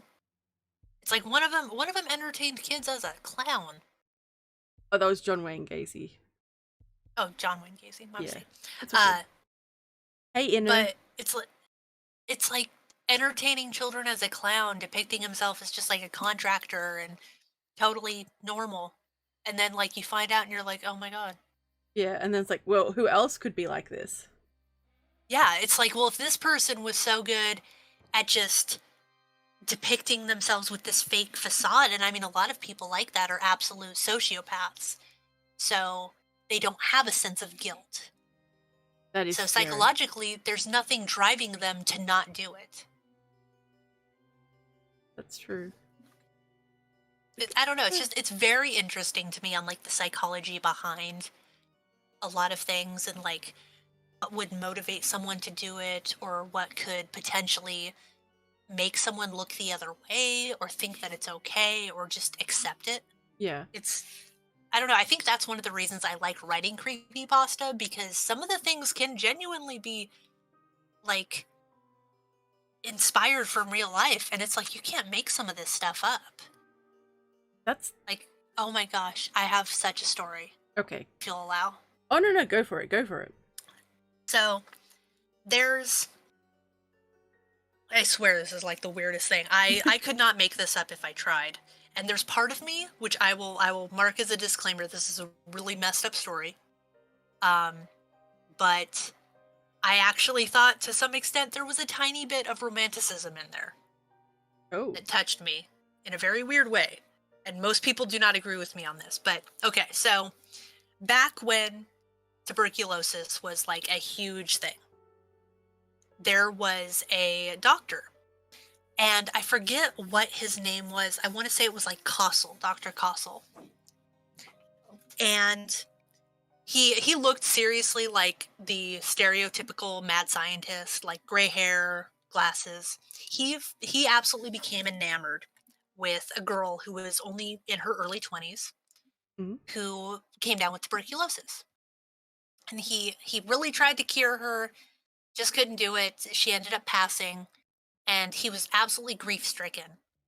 And so she ended up getting buried by her family, and he was kind of like thinking about it, and he's just like, you know, I can't stand the thought that she's going to just decay in this coffin.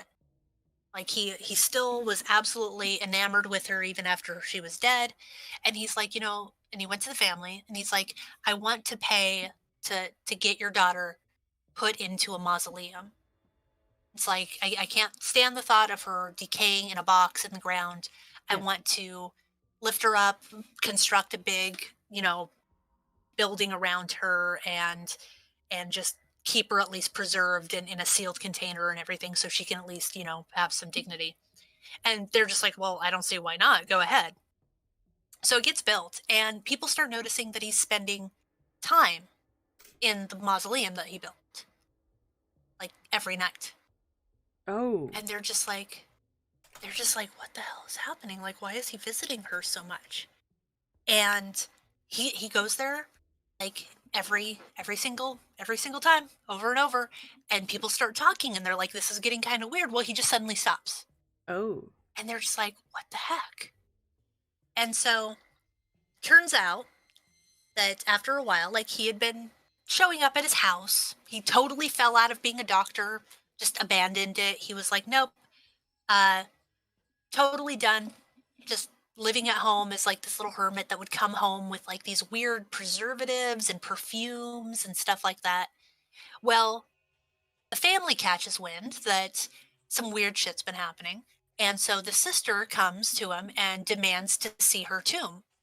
And it's like, no, you have to show me her body. I want to know what's been going on. And he's like, well, that's not necessary. And she's like, why not? And he's like, well, because she's upstairs. I think... And so, Oh, no, keep going. Sorry. Oh, so the sister goes upstairs with his help, and she's literally, the corpse is literally laying in a bed, in his bed, in a wedding dress. Oh, that's And creepy. he had been replacing her skin with waxed silks as it deteriorates. And he made her a death mask when she had passed that he put on her face.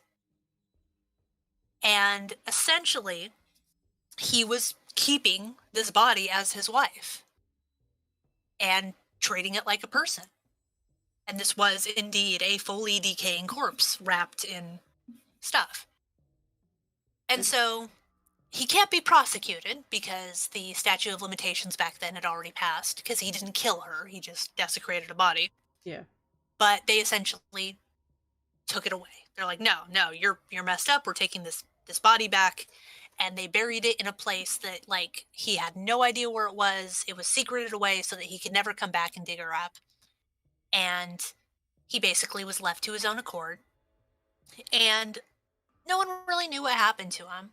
But several years later, I forget exactly how many, I want to say it was like 20 or 30 years later, he was found dead in his home, clutching onto a doll that looked remarkably like what she had looked like. Oh.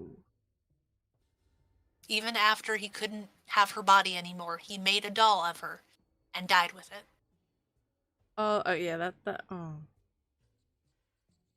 So, like, that part is Yeah. like, oh. Yeah, that's oh. Hey, But when Weekly. you think about the fact that I don't think it was actually a mutual love, Oh yeah, and that's he was just way too enamored with her, and then she died, and then he took her body, it's just like, oh, okay. yeah. But yes, there is some really weird stuff. Like, I could not make that up if I wanted to. That's true. So it's always interesting, like, the psychology behind that. And he was totally sane. Like, they did a psychic evaluation on him. Scary. That's Yeah. like that's that actually reminds me of my I Love Jeremy story, where basically the woman kept her husband's body in the house like forever. Yeah. Funny thing is, that's actually not the first time that someone has done that. Like, there was a story I remember watching on an episode of TV that was like someone killed their parents and they kept their parents in the bedroom. Yeah. Yeah, it's just some people are really weird. I'm just gonna say. I think it comes from a fear of letting go, like letting that person and then having to move on and live without I them. could see that because humans by nature are scared of change. That's true. Humans. But yeah, I don't know. It's like stuff like that is always really psychologically interesting to me, and I know it's super weird, but yeah. It's weird, but it's in a good know. way. No, I like it. Like that. What other stories have impacted your writing? I'd definitely say a lot of horror movies. Like, Nice. I definitely felt like The Fog, I think it was The Fog, was a huge impact in general on Badlands Radio, just because I liked the concept of the fact that there was something out there, but you couldn't really tell what it was. And some of the things, like, were so large that they had no interest in anything. It was just like you were just kind of there, and they're just these grand monsters like the Eldritch that have no interest in you because to them you're an ant. Yeah, that is such an amazing concept. Like, just because humans, we center ourselves. We're very like, yes, we're the most important thing, and this is like something like an Eldritch monster. It's like nothing. Which I honestly think is why Lovecraft was so big in the time that he wrote versus now. Now it's not so much existential. That's the word I was looking for. It's not so much existential because we already have so much invested in ourselves. Whereas we have social media, we have YouTubing, we have all these different things that help us focus on ourselves. We know that even after we go, bits of ourselves will still be floating around in the internet. Like, we'll never fully be gone. Yeah, but true. back then, they didn't have things like that. Like, they barely had photographs. And even those would decay someday. So the idea that there was something in the world that was so grand that it didn't even see you as a thing. It's just so existential that it just would blow your mind because you're just like, well, then what am I in this universe? Yeah, it's like I don't have any purpose anymore. Exactly, and that's what the impact of his writing was, in that concept of like these giant things that are so massive and grand and all-knowing and old that we're just a speck of dust. And Like, that, honestly, I'm sure was more scary than anything. It also, I think, like, in terms of religion at the time as well, it challenged that a bit. Like, just, no, humans aren't the most important thing. I could definitely see that. Because, I mean, well, then you come into things of, like, the concept of good versus evil or morality, and you're just like, well, these things don't have morality. They just exist. And it's like, well, then, if these things exist outside the laws, then what am I doing here? And do the laws only apply to me, or would they not even exist and the laws are a human fabrication? And then it gets into like a whole nother dimension of like trying to figure out what's going on, and it's very interesting. But I did like that Lovecraft liked cats. Oh, yes, I remember that. Liking cats is always an added bonus. It is. But yeah, personally, I definitely say that like movies inspired a lot of various different stories. I remember this one story that still stuck with me that I read in school once, and it essentially taught me that you can have a story without having a character. And it was called "And There Will Come Soft Rain," and it was a short story. And it's actually a really good one if anyone ever wants to look it up, because it's about a post-apocalyptic world where a bomb has gone off and absolutely killed all of the people. And there is an automated house that is so high tech that it essentially does everything, including cooking and laying out food and disposing of the food and everything like that. And the entire story was the house going through its daily routine before a fire sparked and completely burned it down. Oh. Yeah, it was very strange. And yet it still proved the point that, like, that was a compelling story that had its own dilemma and character arc and everything, but there was no actual character. It was just a house doing automated things. Okay, I'm gonna have to read that. It's actually really good. Like, it's very short. But I distinctly remember it from being in school, and we read it, and I was just like mind blown sitting here staring at this this story, and I'm just like, wow. The one thing I don't like is, I'm sorry to say, for spoilers, a dog dies. No. And that upset me a lot. But I kept reminding myself it's a fictional dog and it doesn't exist. Or does it not? But that, and like, did you ever read spooky or scary stories to tell in the dark and stuff like that? I think I read bits of it. See, I loved those growing up, and like the Goosebumps. Oh yeah, I remember stuff like that. Goosebumps. I definitely read that. And TV shows like not Lovecraft. I'm sorry, I was reading the chat. TV shows like The Twilight Zone, The Outer Limits, Tales from the Crypt. Like, I grew up watching all those, and I loved them. So there's a lot of things like that where I've watched, and then like as I grow up,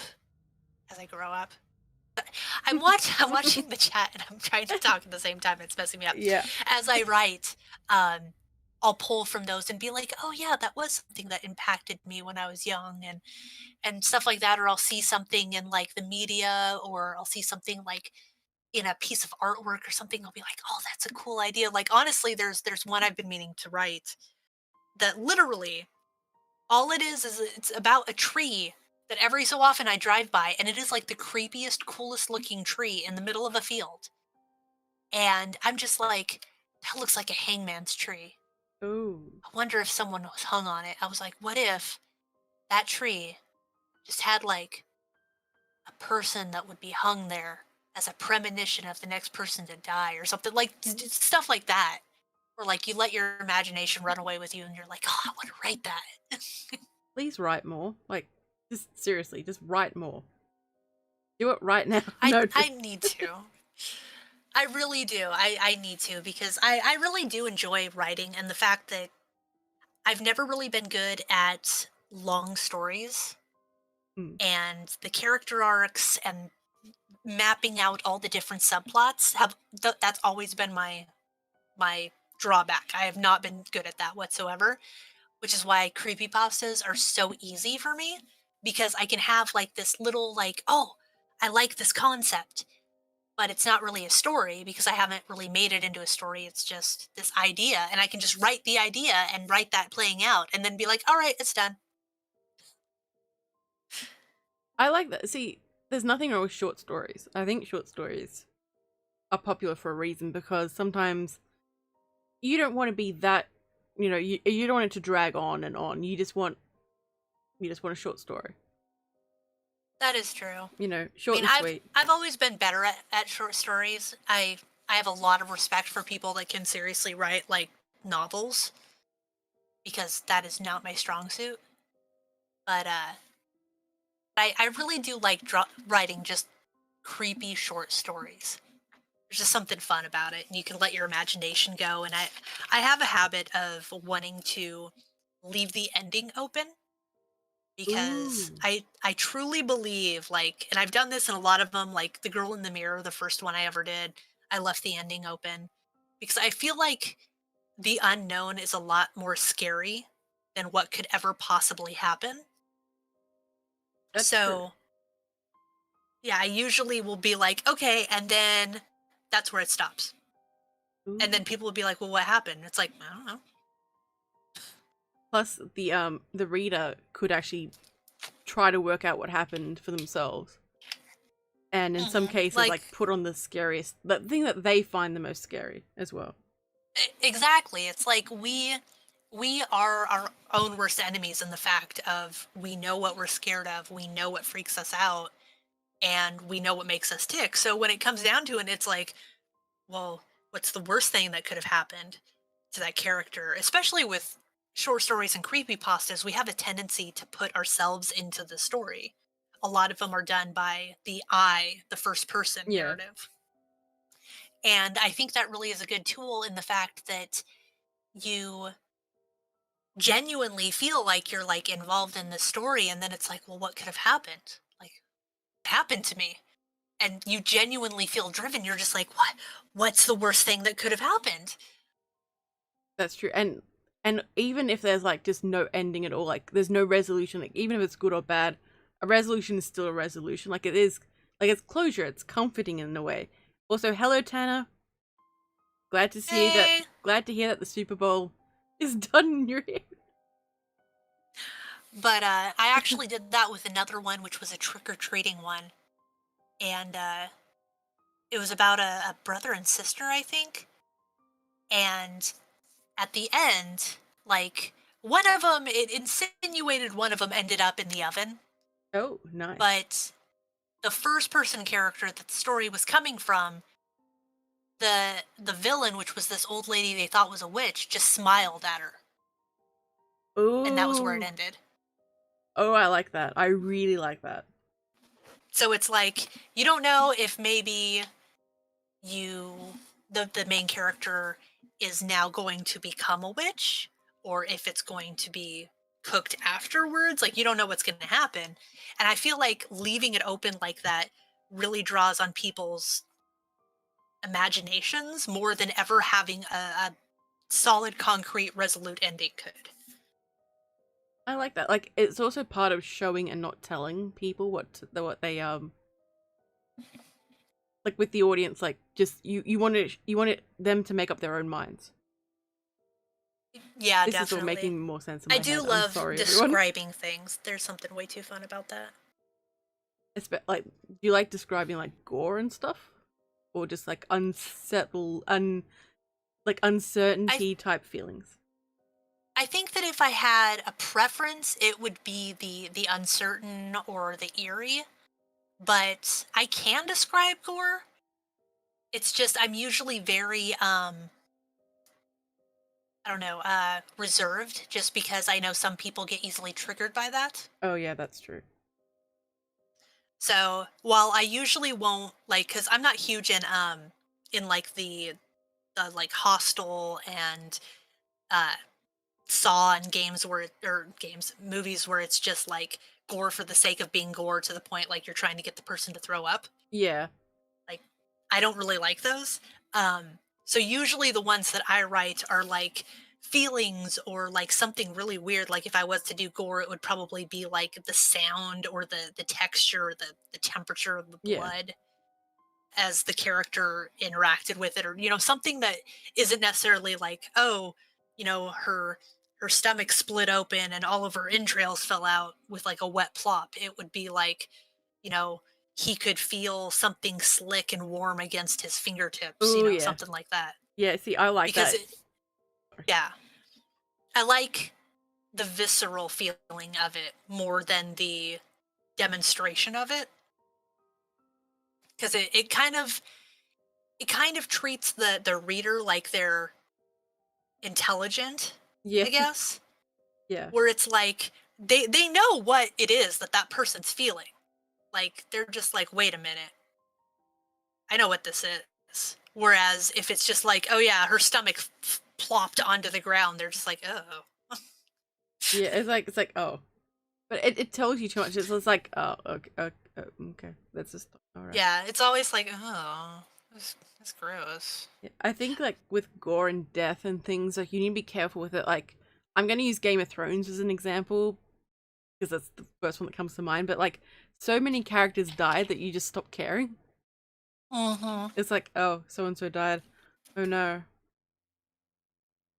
And like, there's actually a concept with that I really love, and I'm very like, people call me edgy because of it, but have you ever seen like animes like Madoka Magica or ReZero? No. No? So No. the concept is I like characters that essentially can die but don't stay dead. Ooh, nice. And so the concept in both of those animes are, one of the characters can die. They die over and over and over and over again. And they're the only one who knows it. Because of either traveling backwards or like a save point, if that's part of it. There's something in it that only that main character knows about. But it's the psychological ramifications of that character knowing they're going to die again.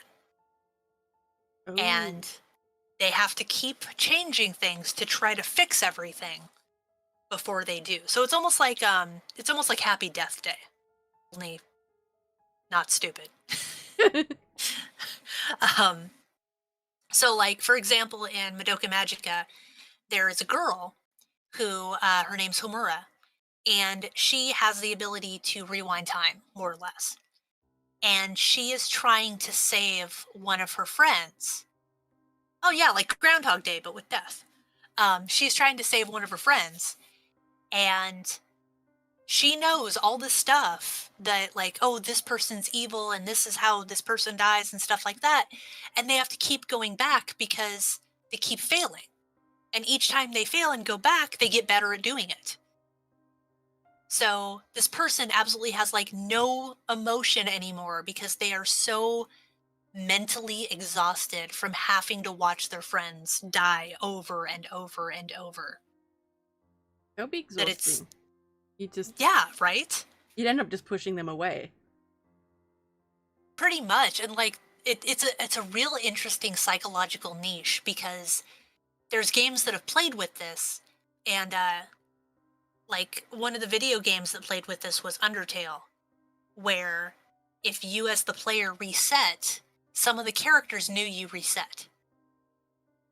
Oh. And or like Doki Doki Literature Club, where the character knows you're a player and not in the game, and they're aware that they are in the game, but they're still going to interact with you and like manipulate everything. It's a very interesting concept where it's like, what would happen to someone emotionally if they knew that they could die over and over and over again, and that they needed to stop their friends from dying, but they couldn't. They were just doomed to repeat this forever. It's a very interesting concept to me, and it actually does, like, kind of scare me a little, because I was just like, that really would be hell. That's... Please write this. I should. By the way, yes, Undertale is amazing. Don't listen to what anyone says. The fandom is weird, I'll tell you that. That is the #1 reason people have gotten turned off of it. But the game itself is amazing.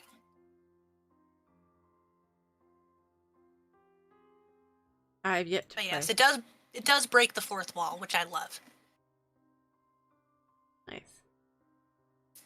But yeah, so I don't know. There's interesting things like that where I'm just like, oh, what if this happened? Or like, what if it got to this point? And you know, I don't know. It's really weird to me. And I'm just like, what if? Like that really would just be absolutely horrifying.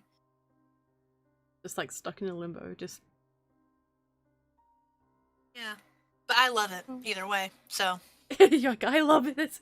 I'm like, it's really sad. You're like, yes. It's funny, because everyone, whenever I say it, they're just like, wow, you're super edgy. And I was just like, no, think of it. Think of the psychology of it.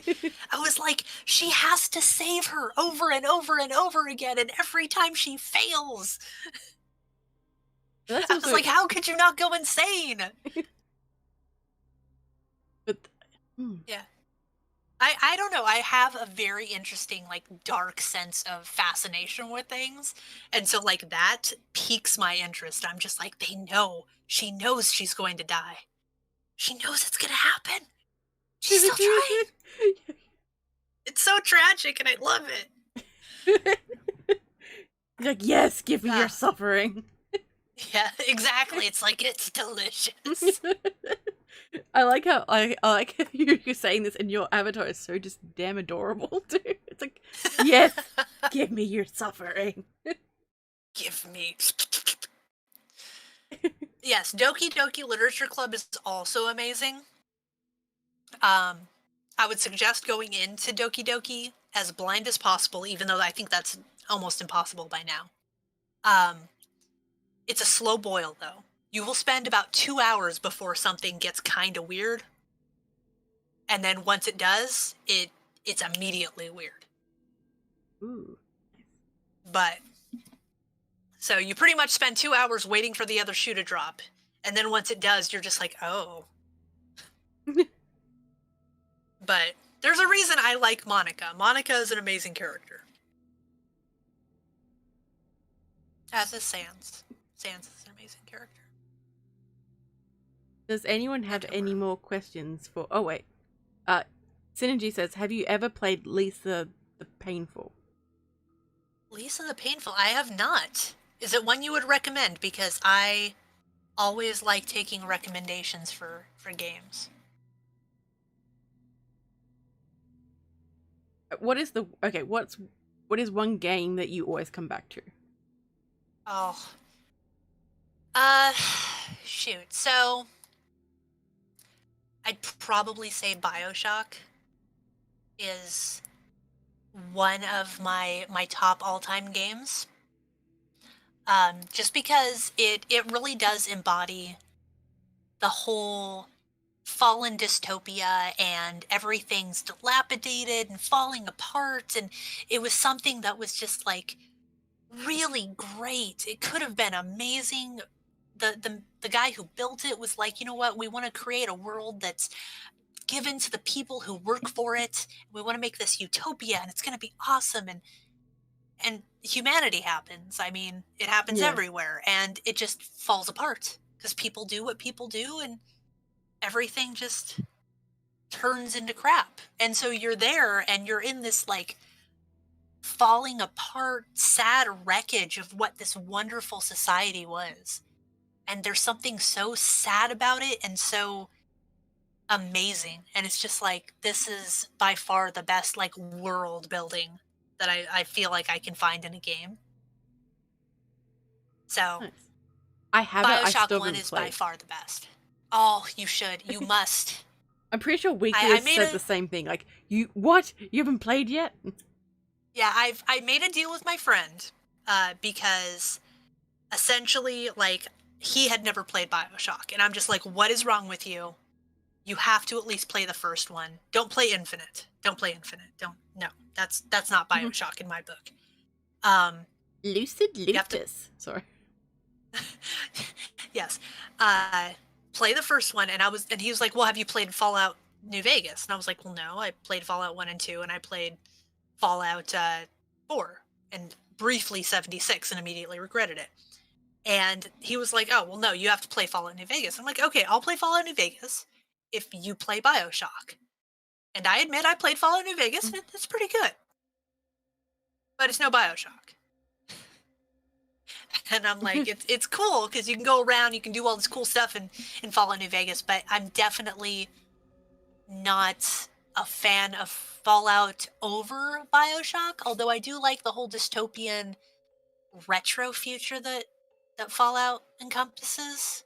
Like, the whole concept that they never found transistors and invented them, so, you know, you ended up, like, having all these, like, big, bulky, futuristic things. Oh, it's so great. I love it. Yeah, I've seen you play it Weekly. I don't need to play it now. You're like, nah, it's fine. It's fine. Don't worry about it. Innocence asks, are you a fan of the Dark Souls games? As much as I love the lore of Dark Souls, because I'm a huge lore person. Like, I'm the kind of person that loves Five Nights at Freddy's because of the lore and not the gameplay. Which is also another big one for me. I don't like games that I feel like I'm slamming my head against a wall continuously and just waiting for either my head or the wall to give way. I'm like, I'm not getting paid to beat this, and I can't take the stress of playing this. So usually I'll play Dark Souls for like 20 minutes and I'll be like, I'm done. Like, no. Like, screw it. I'm gonna go play something easy. Innocence also added in a little part. Are you a fan of Bloodborne as well? I do like the aesthetics of Bloodborne. I don't know, there's something so amazing about Bloodborne and Dark Souls, that, like, their aesthetics and how they look and how everything is in the world that they've sculpted, but I just can't play the game. Like, I want to so bad, but it's so hard. Synergy asks, Fallout New Vegas is great, but then asks, NCR or Legion? Technically neither. Yeah. I suppose if I had to choose one, I would say NCR. But ultimately what I did is I went to, I killed the guy who shot me in the head, Benny. Yep. I took the platinum chip. I went to Yes Man, and I took over New Vegas. Nice. I approve. And I basically told everyone that I am the one who's in charge, and if you don't like it, there's the door. Nice. I like it. Because I bow to no man.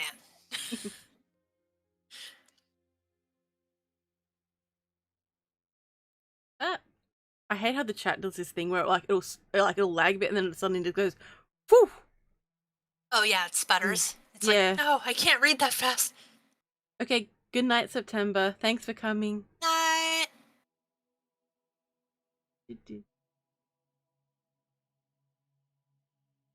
What's the hardest game? Oh, Alternative Night asks, what's the hardest game you've ever played? Honestly, I'd say Undertale, because I still have not beaten Sans. I've tried so many times. And so many times. And I can't. I'm not coordinated enough to dodge all of his crap. I finally was just like, whatever, Sans beat me, I give up. Also, yes, I have played Diablo 3, and I love Diablo 3. I've beaten it, actually. Excellent. Did I miss something? Oh, Synergy would like to know, do you like tea? I don't like tea as much as I like coffee and energy drinks specifically. I live on caffeine to the point that it's probably unhealthy. I do like tea though. Specifically, I love peppermint tea and oolong tea. Ooh, nice. I don't know, something about oolong tea always reminds me of going to like the little Chinese restaurants where they give you like the little pot of oolong tea and you eat with your family. Oh, yeah, I love that. And you have like yum cha and everything. Oh, I love Chinese food. I'm hungry now. Like I'm just. I know, I've been talking so much, I haven't even touched my french fries. They're just sitting here. I'm They're like, just- I don't even want them right now. They're just in there going, don't eat us then. It's fine. They're like, fine, we'll just sit here and wait. Innocence Unknown asks, are you familiar with the Warhammer 40k universe and the lore? I wish I was. I vaguely know about the Space Marines mostly because I've seen so many memes of them. But I wish I knew more about it. I've seen a little bit and I just can't wrap my head around all of the different things that have happened and the arbitrators and there's just so many factions and so many different ranks. I can't wrap my head around it. Like, I'm sure if I ever watched like a info video, I'd probably, but I've never really been able to comprehend all of it. It's just too big of a thing. Oh yes. What Weekly says, yeah, please tag me because it's very easy for me to miss questions in the chat. Yes, tag the weekly. He's like, tags. Well, tag me, but you can tag Weekly too if you really want to. Ominous Audios wants to know if you play D&D. Oh, this is gonna upset a lot of people. Dun, dun, Okay, I dun. apologize in advance. So I do not like the D&D mechanics. And I know I'm going to get a huge amount of grief for this. But I feel like the D&D mechanics are way too limiting. And I actually prefer a type of mechanic for tabletop gameplay called the Chaosium mechanics, which is a group or company that made their own mechanics. And they have games such as the Call of Cthulhu tabletop. And essentially the way it works is you have, instead of like, so we all know that D&D has various different like things where it's like, here's a skill and you can use it once a day and this is how long it takes to recharge. And here's a skill you can use like twice a day and it takes this long to recharge. The Chaosium mechanics don't have that. It's much more based on how likely you are to succeed in something. So you have a whole sheet of various different skills. Okay. And you can put points into each skill to raise the effectiveness your character has in that skill. But everyone has a base stat to begin with. So like, let's say you were like, okay, well, I'm going to break into this building. It's like, okay, well, how are you going to do? It's like, well, I'm gonna break into the window. It's like, okay, we'll roll for this to see if you can break the window effectively. And it's like, oh, well, I rolled this, but my threshold is this, so I succeeded. It's like, okay, now you have to climb through. Okay, well, do climbing. And it's like, oh, well, my climbing's only 30% effective, so I better get a 30 or lower if I'm going to do this.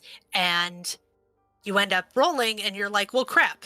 So your character climbs in, but they bash their face on the floor and take damage. So it's essentially, you can do anything your mind allows you to do. You just might not necessarily do it well. Okay. So I like that a lot better because it's more engulfed in the story aspect of it than the combat aspect, which I find D&D to be very combat oriented, and I never really had interest in combats on tabletops. Yeah. So I don't know, like, I love the Chaosium, I love the Call of Cthulhu tabletop. I've even made my own, like, spin-off Call of Cthulhu tabletop gameplay sessions and stuff for, like, some of my friends. But I've never cared for D&D as the actual game. Okay, I've only played like one D&D game. I had a lot of fun, but like the combat was confusing. It is. I'm not a fan, honestly. Like, I just don't find combat on tabletops to be super fun. Yeah, I prefer to just sort of have characters just have adventures, like rather than dealing with all the dice rolls and things. But Exactly, and that's what a lot of the Chaosium and Call of Cthulhu manages to focus on, is it's like, okay, here's your character, you have this much health, you have this much sanity, and here's your motivation for being in this event. Let's see what happens. yes, see that's what like combat is like. It's fun, but it's like I really just want to see the characters interact. Exactly. So you would probably love Call of Cthulhu tabletop. Nice. Perhaps synergy, and yes, yes. They're really nerding out hardcore about Warhammer right now. Happens every Well, time. see, now I'm gonna have to have someone literally explain Warhammer to me. I've heard the blood for the blood gods and the skull for the skull thrones, but I just have not really. I just really didn't have the ability to learn about it because I'm not super into like sci-fi. There's some things I like on sci-fi, like I like Alien. I think Alien's kind of cool. But I'm not like super into sci-fi. I prefer like fantasy or like the retro future. So when Warhammer came out and it's like, oh, they're in space and they're space marines, and I'm just like, Baked Potato, I love that name. Says, this is for you. Have you ever taken part in live action roleplay or are into LARP? So I haven't really done real true LARP, like where you're like sitting there and you're like, I cast fireball and you throw a Nerf ball. However, I did maybe once or twice go to Renaissance kind of groups, and they were actually really fun because everyone would dress up. They all had like their own guilds and stuff and different like areas they'd fictionally hail from. So you'd have like the Viking group and you'd have like the European group and stuff, and you'd wear like the appropriate garb. And that was actually really fun. I did enjoy that because you'd go around and they had like different type of festivals they do, and like challenges and competitions and everything. I've done that, but I've never done live action roleplay. I used to do well, SCA or whatever. I think SCA. Yeah, that's what it was. SCA. Yeah, I used to do like a Roman version of that. Like a like sort of mid-period medieval one. But my character was she was from Byzantium. She was part of the Byzantine Empire or the Romans, as they that called is so themselves. cool. Yeah, it was a lot of fun. Like and like there was a feast that we went to, and it was fun, but at the same time, it's like kind of weird because like everyone there is technically like some people got really into it and other people weren't really into it. They're just like dressed up, but they weren't like know exactly what you're talking about, because I think it happens everywhere that there's an SCA. Yeah. Literally, you'll have the people that literally are there just for the weekend, and they're like, oh yeah, this is cool, and you know, we drink and we have fun and we talk and everything, but they're not in character. They're just there to chill and enjoy themselves. And then you have the people that literally think that they are a lord. Oh yeah, yeah. And they're just like, no, I am above you.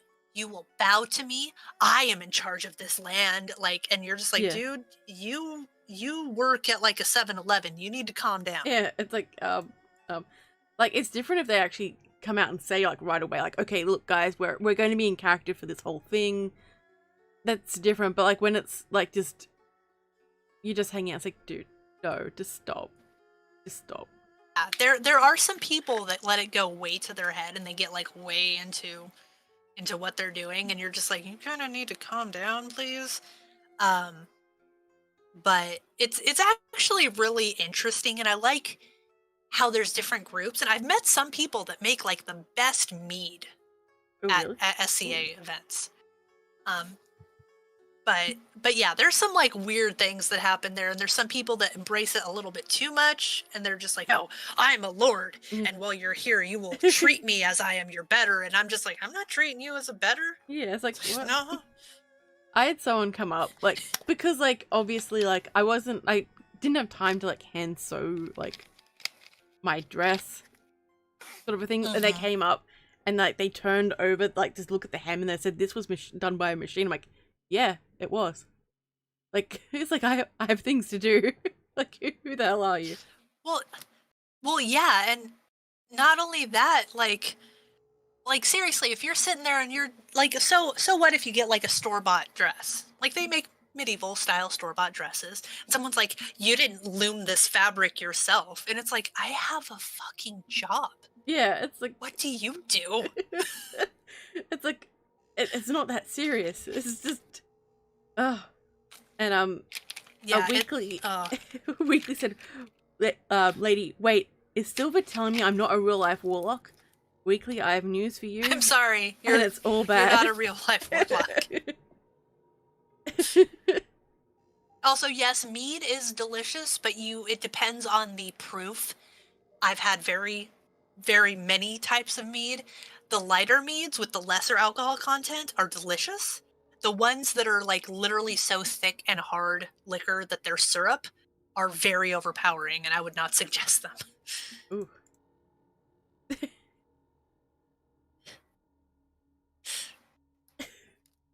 But yeah, like I picked up some king's mail armor, like with my left hand, like I'm right-handed, so, and it was just so damn heavy. I'm like, oh like, yeah, it and like we have like county fairs every year and stuff, and there's actually been jousting competitions that will happen from people that have all like trained for this. It's what they do, it's part of their group and everything, and like there will be people that pass out from heat exhaustion because it's in the middle of summer and they're wearing like 25 pounds of metal.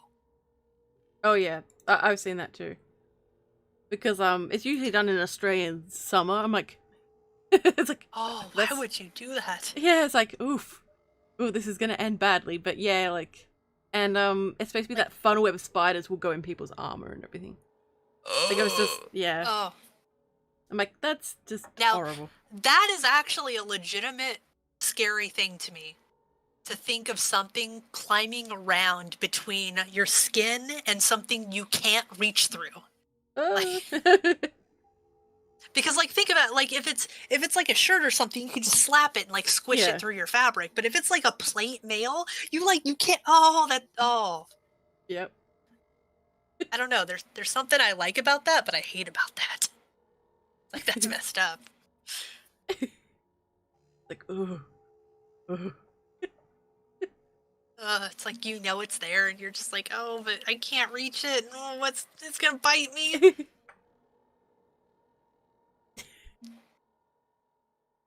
Wait, will nuggies and tea suffice? Wait, what's happening? I do like nuggies. So do I. Nuggies. Oh, also, I made a post on Twitter, tagging Macca's, the Australians McDonald's, to try to get a sponsorship so I can get free nuggies. So, ooh. So I'm like mildly bullying Macca's in the hopes of getting nuggies. You're like, no, I want your nuggies. Gimme. Hang on, I will post it so people can retweet the glory. Please retweet this, because... Is that the one where you're dressed like a chicken nugget? Yeah. Or you're a chicken nugget dressed like you? I saw that and I was like... No, this is serious. If they actually answer, I'll be like, oh my god, oh my god, oh my god, oh my god, oh my god, oh my god, oh my god. Dude, I'll do that every so often, like jokingly on my streams, and I'll just be like, man, this Monster Zero energy is amazing. Wink. And then I'm like, call me. I'll sell out.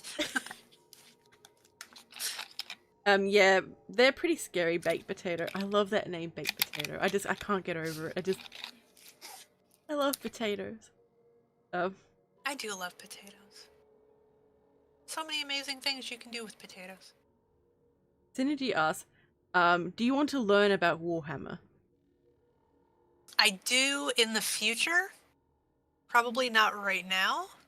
It's like I feel like this will get into like a whole rabbit hole that I am not mentally prepared to absorb.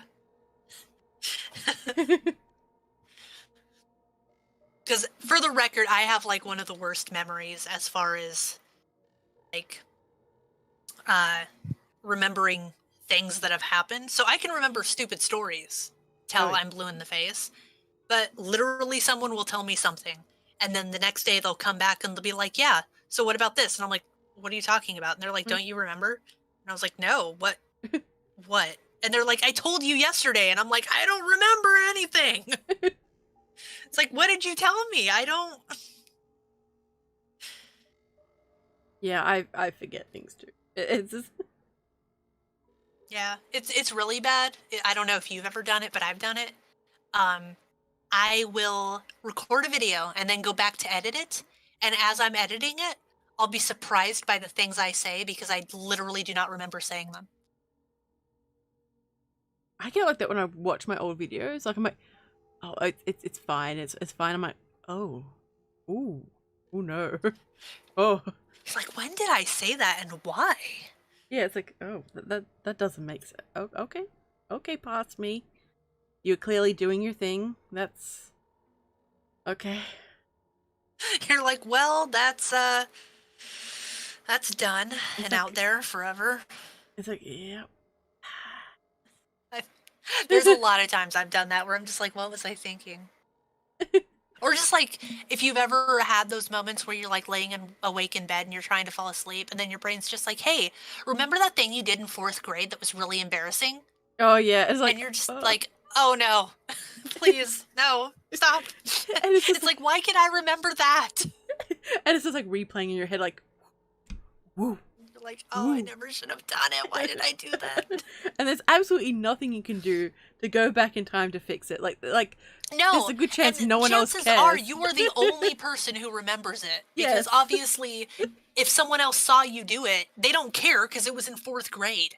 Like, but for you, you're just like, oh, I'm so stupid. So Innocence has a question for you. Which is more terrifying to you in writing? About the paranormal horror or more realistic horror, such as true crime and whatnot? Oh, terrifying in writing. So, like, that's a tough question, honestly, because I find true stuff, like realistic stuff, to be more horrifying in general, just because it actually could happen. Whereas, like, it's like, oh, I'm not going to get whisked away to you know, purgatory and be forced to climb up ladders all day, every day for the rest of my life. But I don't know. I've read some good ones that genuinely were paranormal, that were kind of spooky, but I'd have to probably side with realistic because knowing that it's physically capable of happening to me makes it significantly more scary.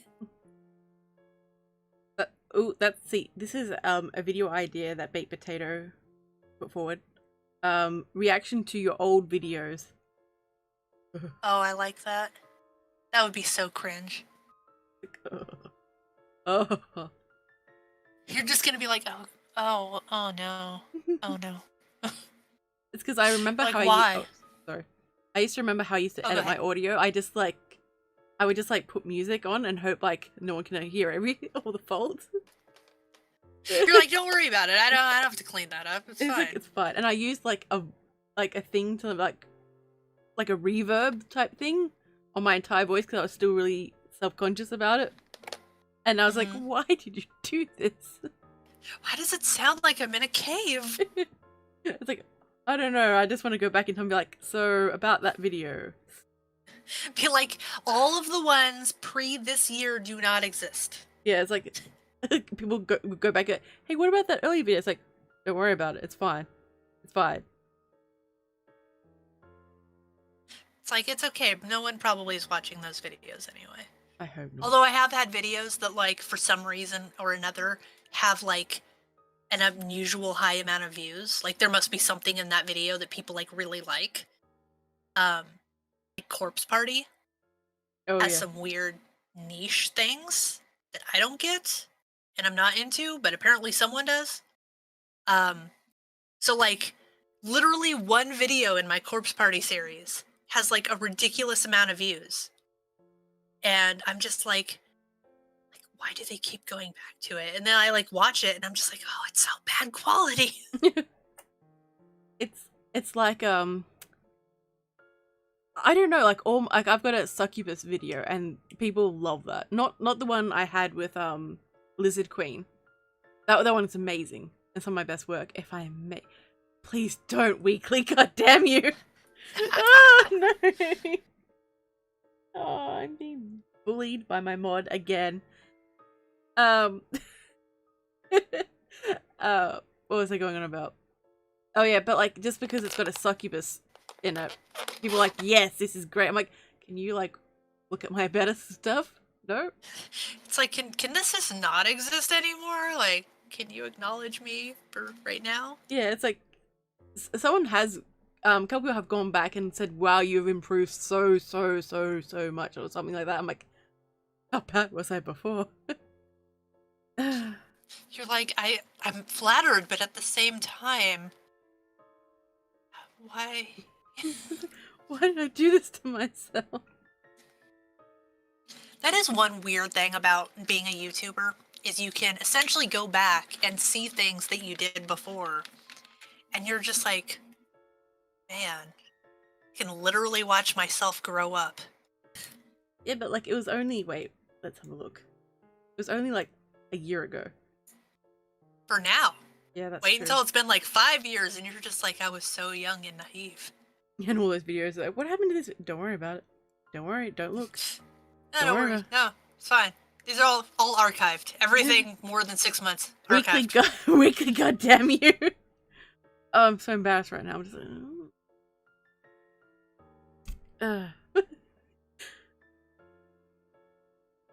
Oh, I missed a question. Silva. Mia says, okay, I read a story I wrote called Creatures Christmas for a collab I did in 2019. I was listening to the collab again in November 2020. I didn't recognize my voice. Oh, wow. Yeah, and she goes on to say, and then I was like, ooh, this sounds like one of my stories. And then I realized it was me. Maybe it was a doppelganger. I don't know. I'm just... Maybe you had an out-of-body experience when you made that. That's true. That's true.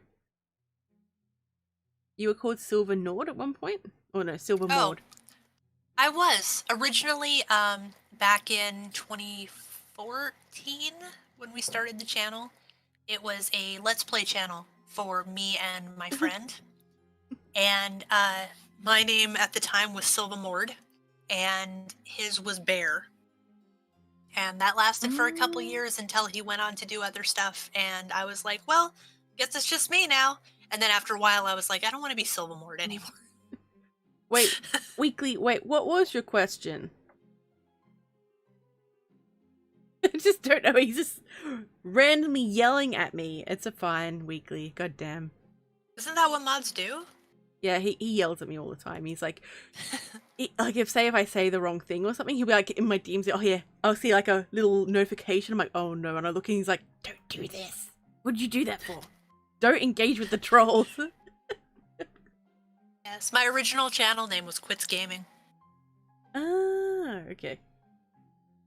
I did wonder when I saw the link, I'm like, hang on, is that the right link? When someone posted, I'm like, Yeah, it's weird because it'll still go to my channel, but so does SILVADORKABLE. Okay. Because originally we started it as a Let's Play, and I was like, well, what should we call it? And then one of my friends at the time was just like, oh, I think you should call it Quits. Her. And I was just like, you know what? I'm going to do it. I was like, you think it's a joke, but I'm going to do it. I'm Quits. It's Quits Gaming. But then I found out that if you Google Quits Gaming, you just end up with a lot of people saying, oh, so-and-so quits gaming. And I'm just like, crap. I was like, okay, I need to change my name if I'm going to get anywhere. Oh, Weekly. God damn you.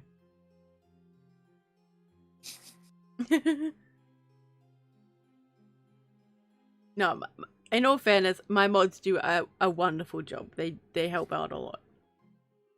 Yeah, it's good Even to have Weekly. people that you can count on like that. Yeah. Even Weekly. No, Weekly, yeah, he helps a lot. And I appreciate him a lot. Aww. Nah. You're so cute.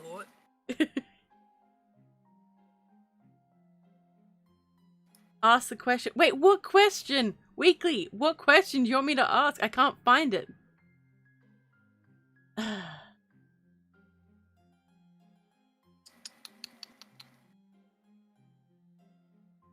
All I see is just you tagging everyone else but me. Screaming. I just see you screaming. Just lies. Wait, God. Weekly, goddamn. Hey, PA. That is the least dramatic lies he's ever given me. Like he's really gone in on it. Like just people have come into my stream and just seen like my mod just going lies.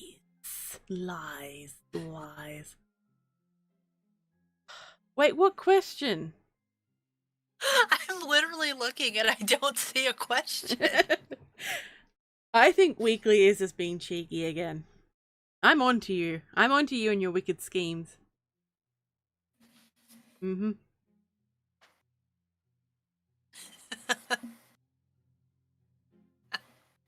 Oh, it's messed up and funny.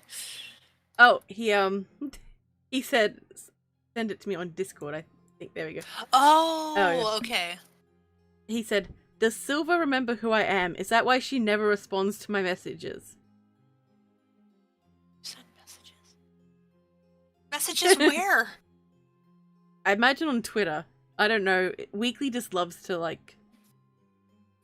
Well, in all fairness, I must admit that when it comes to Twitter, like I check it, but I don't respond a lot to group messages because I'm in like 5 group DMs in Twitter, and they all blow up. Can't take you anywhere, Weekly. God damn. So usually if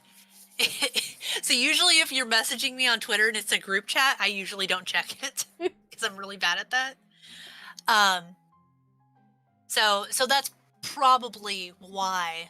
But I also am really bad at having a memory, so.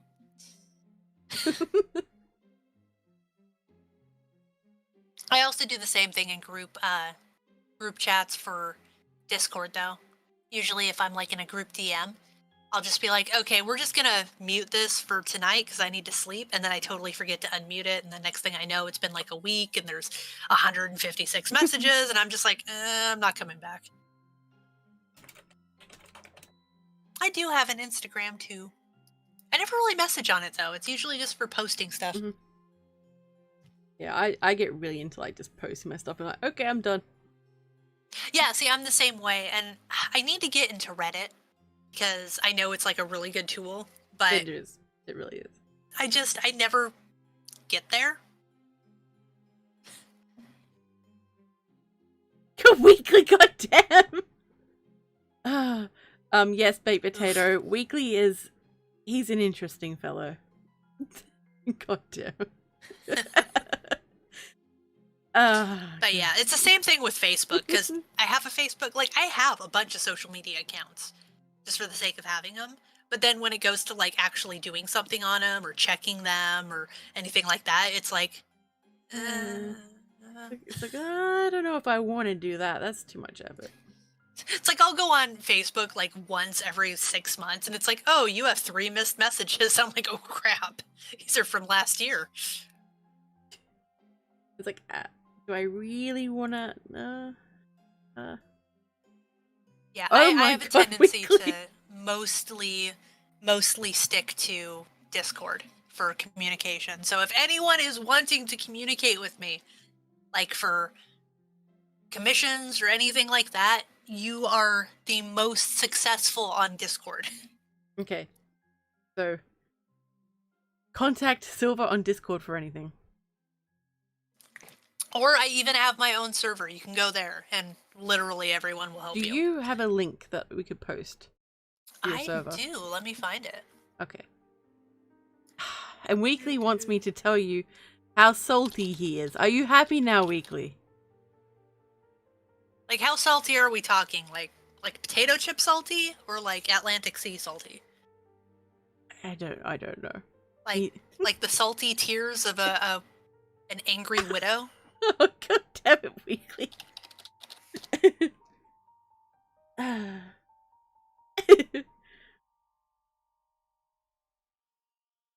Oh. Be fine. Weekly, she's getting the link. I know you need the link. I'm getting it! Get it! Oh, poor Weekly.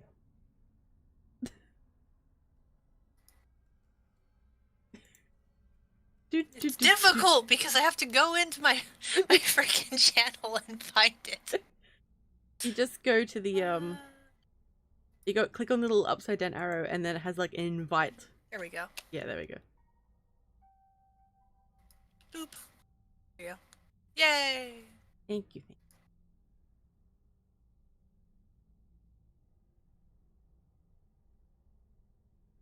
Okay, where'd you send it? I just posted it in the chat. Oh, okay, that's all good. It'll appear Yes. eventually when the chat decides to catch up. Oh, Why Weekly, is everyone stop yelling it. at me? We like you crying, But- that's why. Yes, your tears give me sustenance. Delicious salty tears. Okay, so can you send me the link because I think Yeah, definitely. yeah, because the chat's gone. No, it's a link. How dare you? All right, so there we go. Thank you. I'll send it to Weekly so he can do his modly duties. There you go, Weekly. But yes. It's not super active. It's mostly there for like people to chat and chill and stuff, and we have like an art share and I post Nice. random stuff. Random stuff is always good. It is. Salt for the salt god.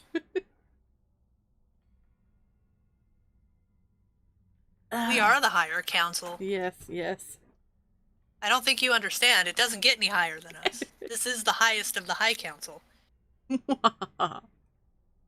We are your gods now. Baked potato. I drink those salty tears from a Tim Hortons mug. That's a very Canadian thing to say. That is. Yeah. I actually didn't know what a Tim Hortons was until like 6 months ago. Oh. Because we don't have them here in the States. And I was like, what's a Tim Hortons? I only know it because like Chad is Canadian and he was going on about it one day. Like he just would not stop. I'm like, okay. I didn't understand why it's such a big deal, but apparently it is. Thank you, Weekly. Thank you.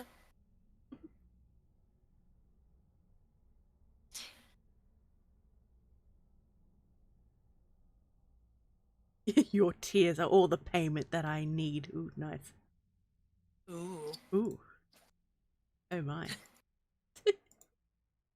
I like that. That seems like a line that would be in a movie.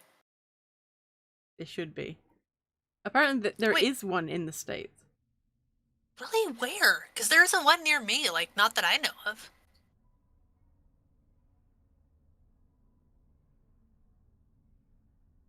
Well, you are always welcome to chat in the Discord, Mia.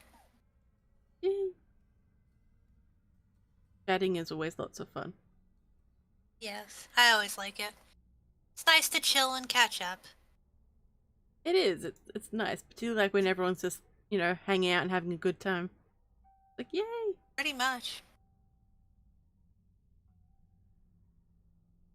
Alrighty, so does anyone have any final questions for Silva?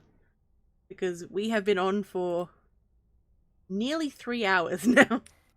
Wow. Yep. So it's been a great interview, and it's been really nice talking to you. But I'm hungry. So fun. I'm so Yes, hungry. I am too. My Especially stomach's- with the entire thing starting with food, and then you're just sitting here for 3 hours hungry. It's like my stomach's there going. I'm like trying to like. It's like, shh, we're on a live stream.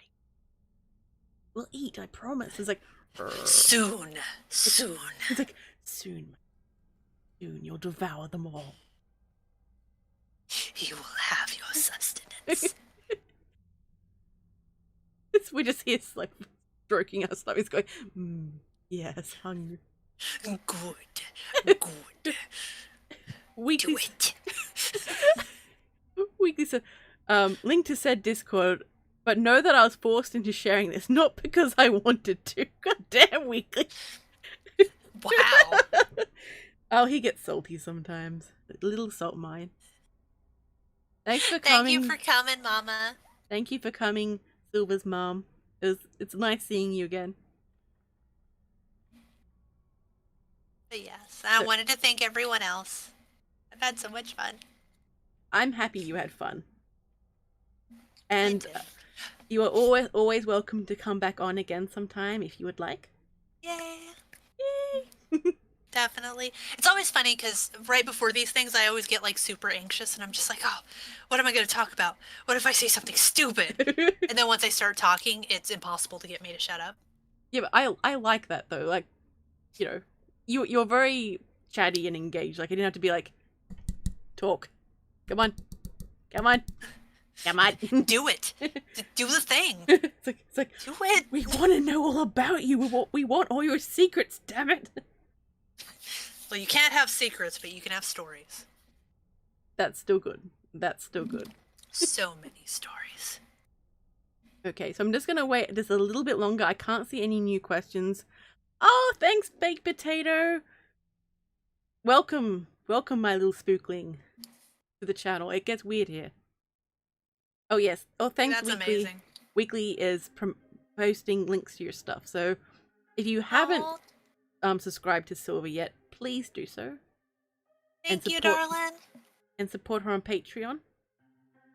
If you Even if would you like. don't want to pay, which I totally get because, like, obviously all of us are in a bad position with the pandemic, I actually have free stuff for viewing on Patreon, so it's not all pay to look at.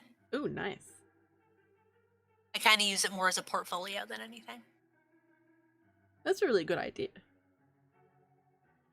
Well, it's nice because, like, DeviantArt went downhill, and I'm not really a fan of ArtStation and stuff, and it's just kind of nice to be like, well, if you want to see my stuff, you can go to this place, and everything's there. Don't you have a, what is it called, a Twitch as well? I do. I do have a Twitch. I only really am on there on Sundays when I do my streams. Oh, I do have merch. That is true. You can find the link to my merch on my my website, SILVADORKABLE.com. Nice. Alright, I'm just grabbing link. Okay. There we go. Alrighties, I will be saying goodbye to Silva. So, Silva, do you have anything you'd like to say to everyone before you head off? To get some food, probably. Yeah, definitely to get some food. Thank you guys for joining. Thank you for having me on the show. And I mean what I say. I will be your mom if your mom doesn't appreciate you. Drink water. You're awesome. And get some sleep. That's true. Also, yes, please hug Basil for me, because I love cats. Oh, I will. He's right over within my arm's reach. I'm going to hug the crap out of him. Yay! Alright. I will talk to you. Awesome. Alrighty. Awesome. Bye, guys. Mwah. That was Silver, everyone. I hope you enjoyed having her on as much as I did. That was such a fun interview. Silver's always welcome. Please check out her links in the chat or in the description. Please subscribe and like the video if you enjoyed this interview. I will be putting out more content soon. please stay safe and enjoy yourselves. I appreciate you all coming by and just hanging out and chatting. I'd like to thank my mods, Weekly, Frightmare, Lizard Queen, and Freezer Man. Sorry, Fresman. Bye everyone. Stay safe, my little spooklings. And remember, I'll be watching you.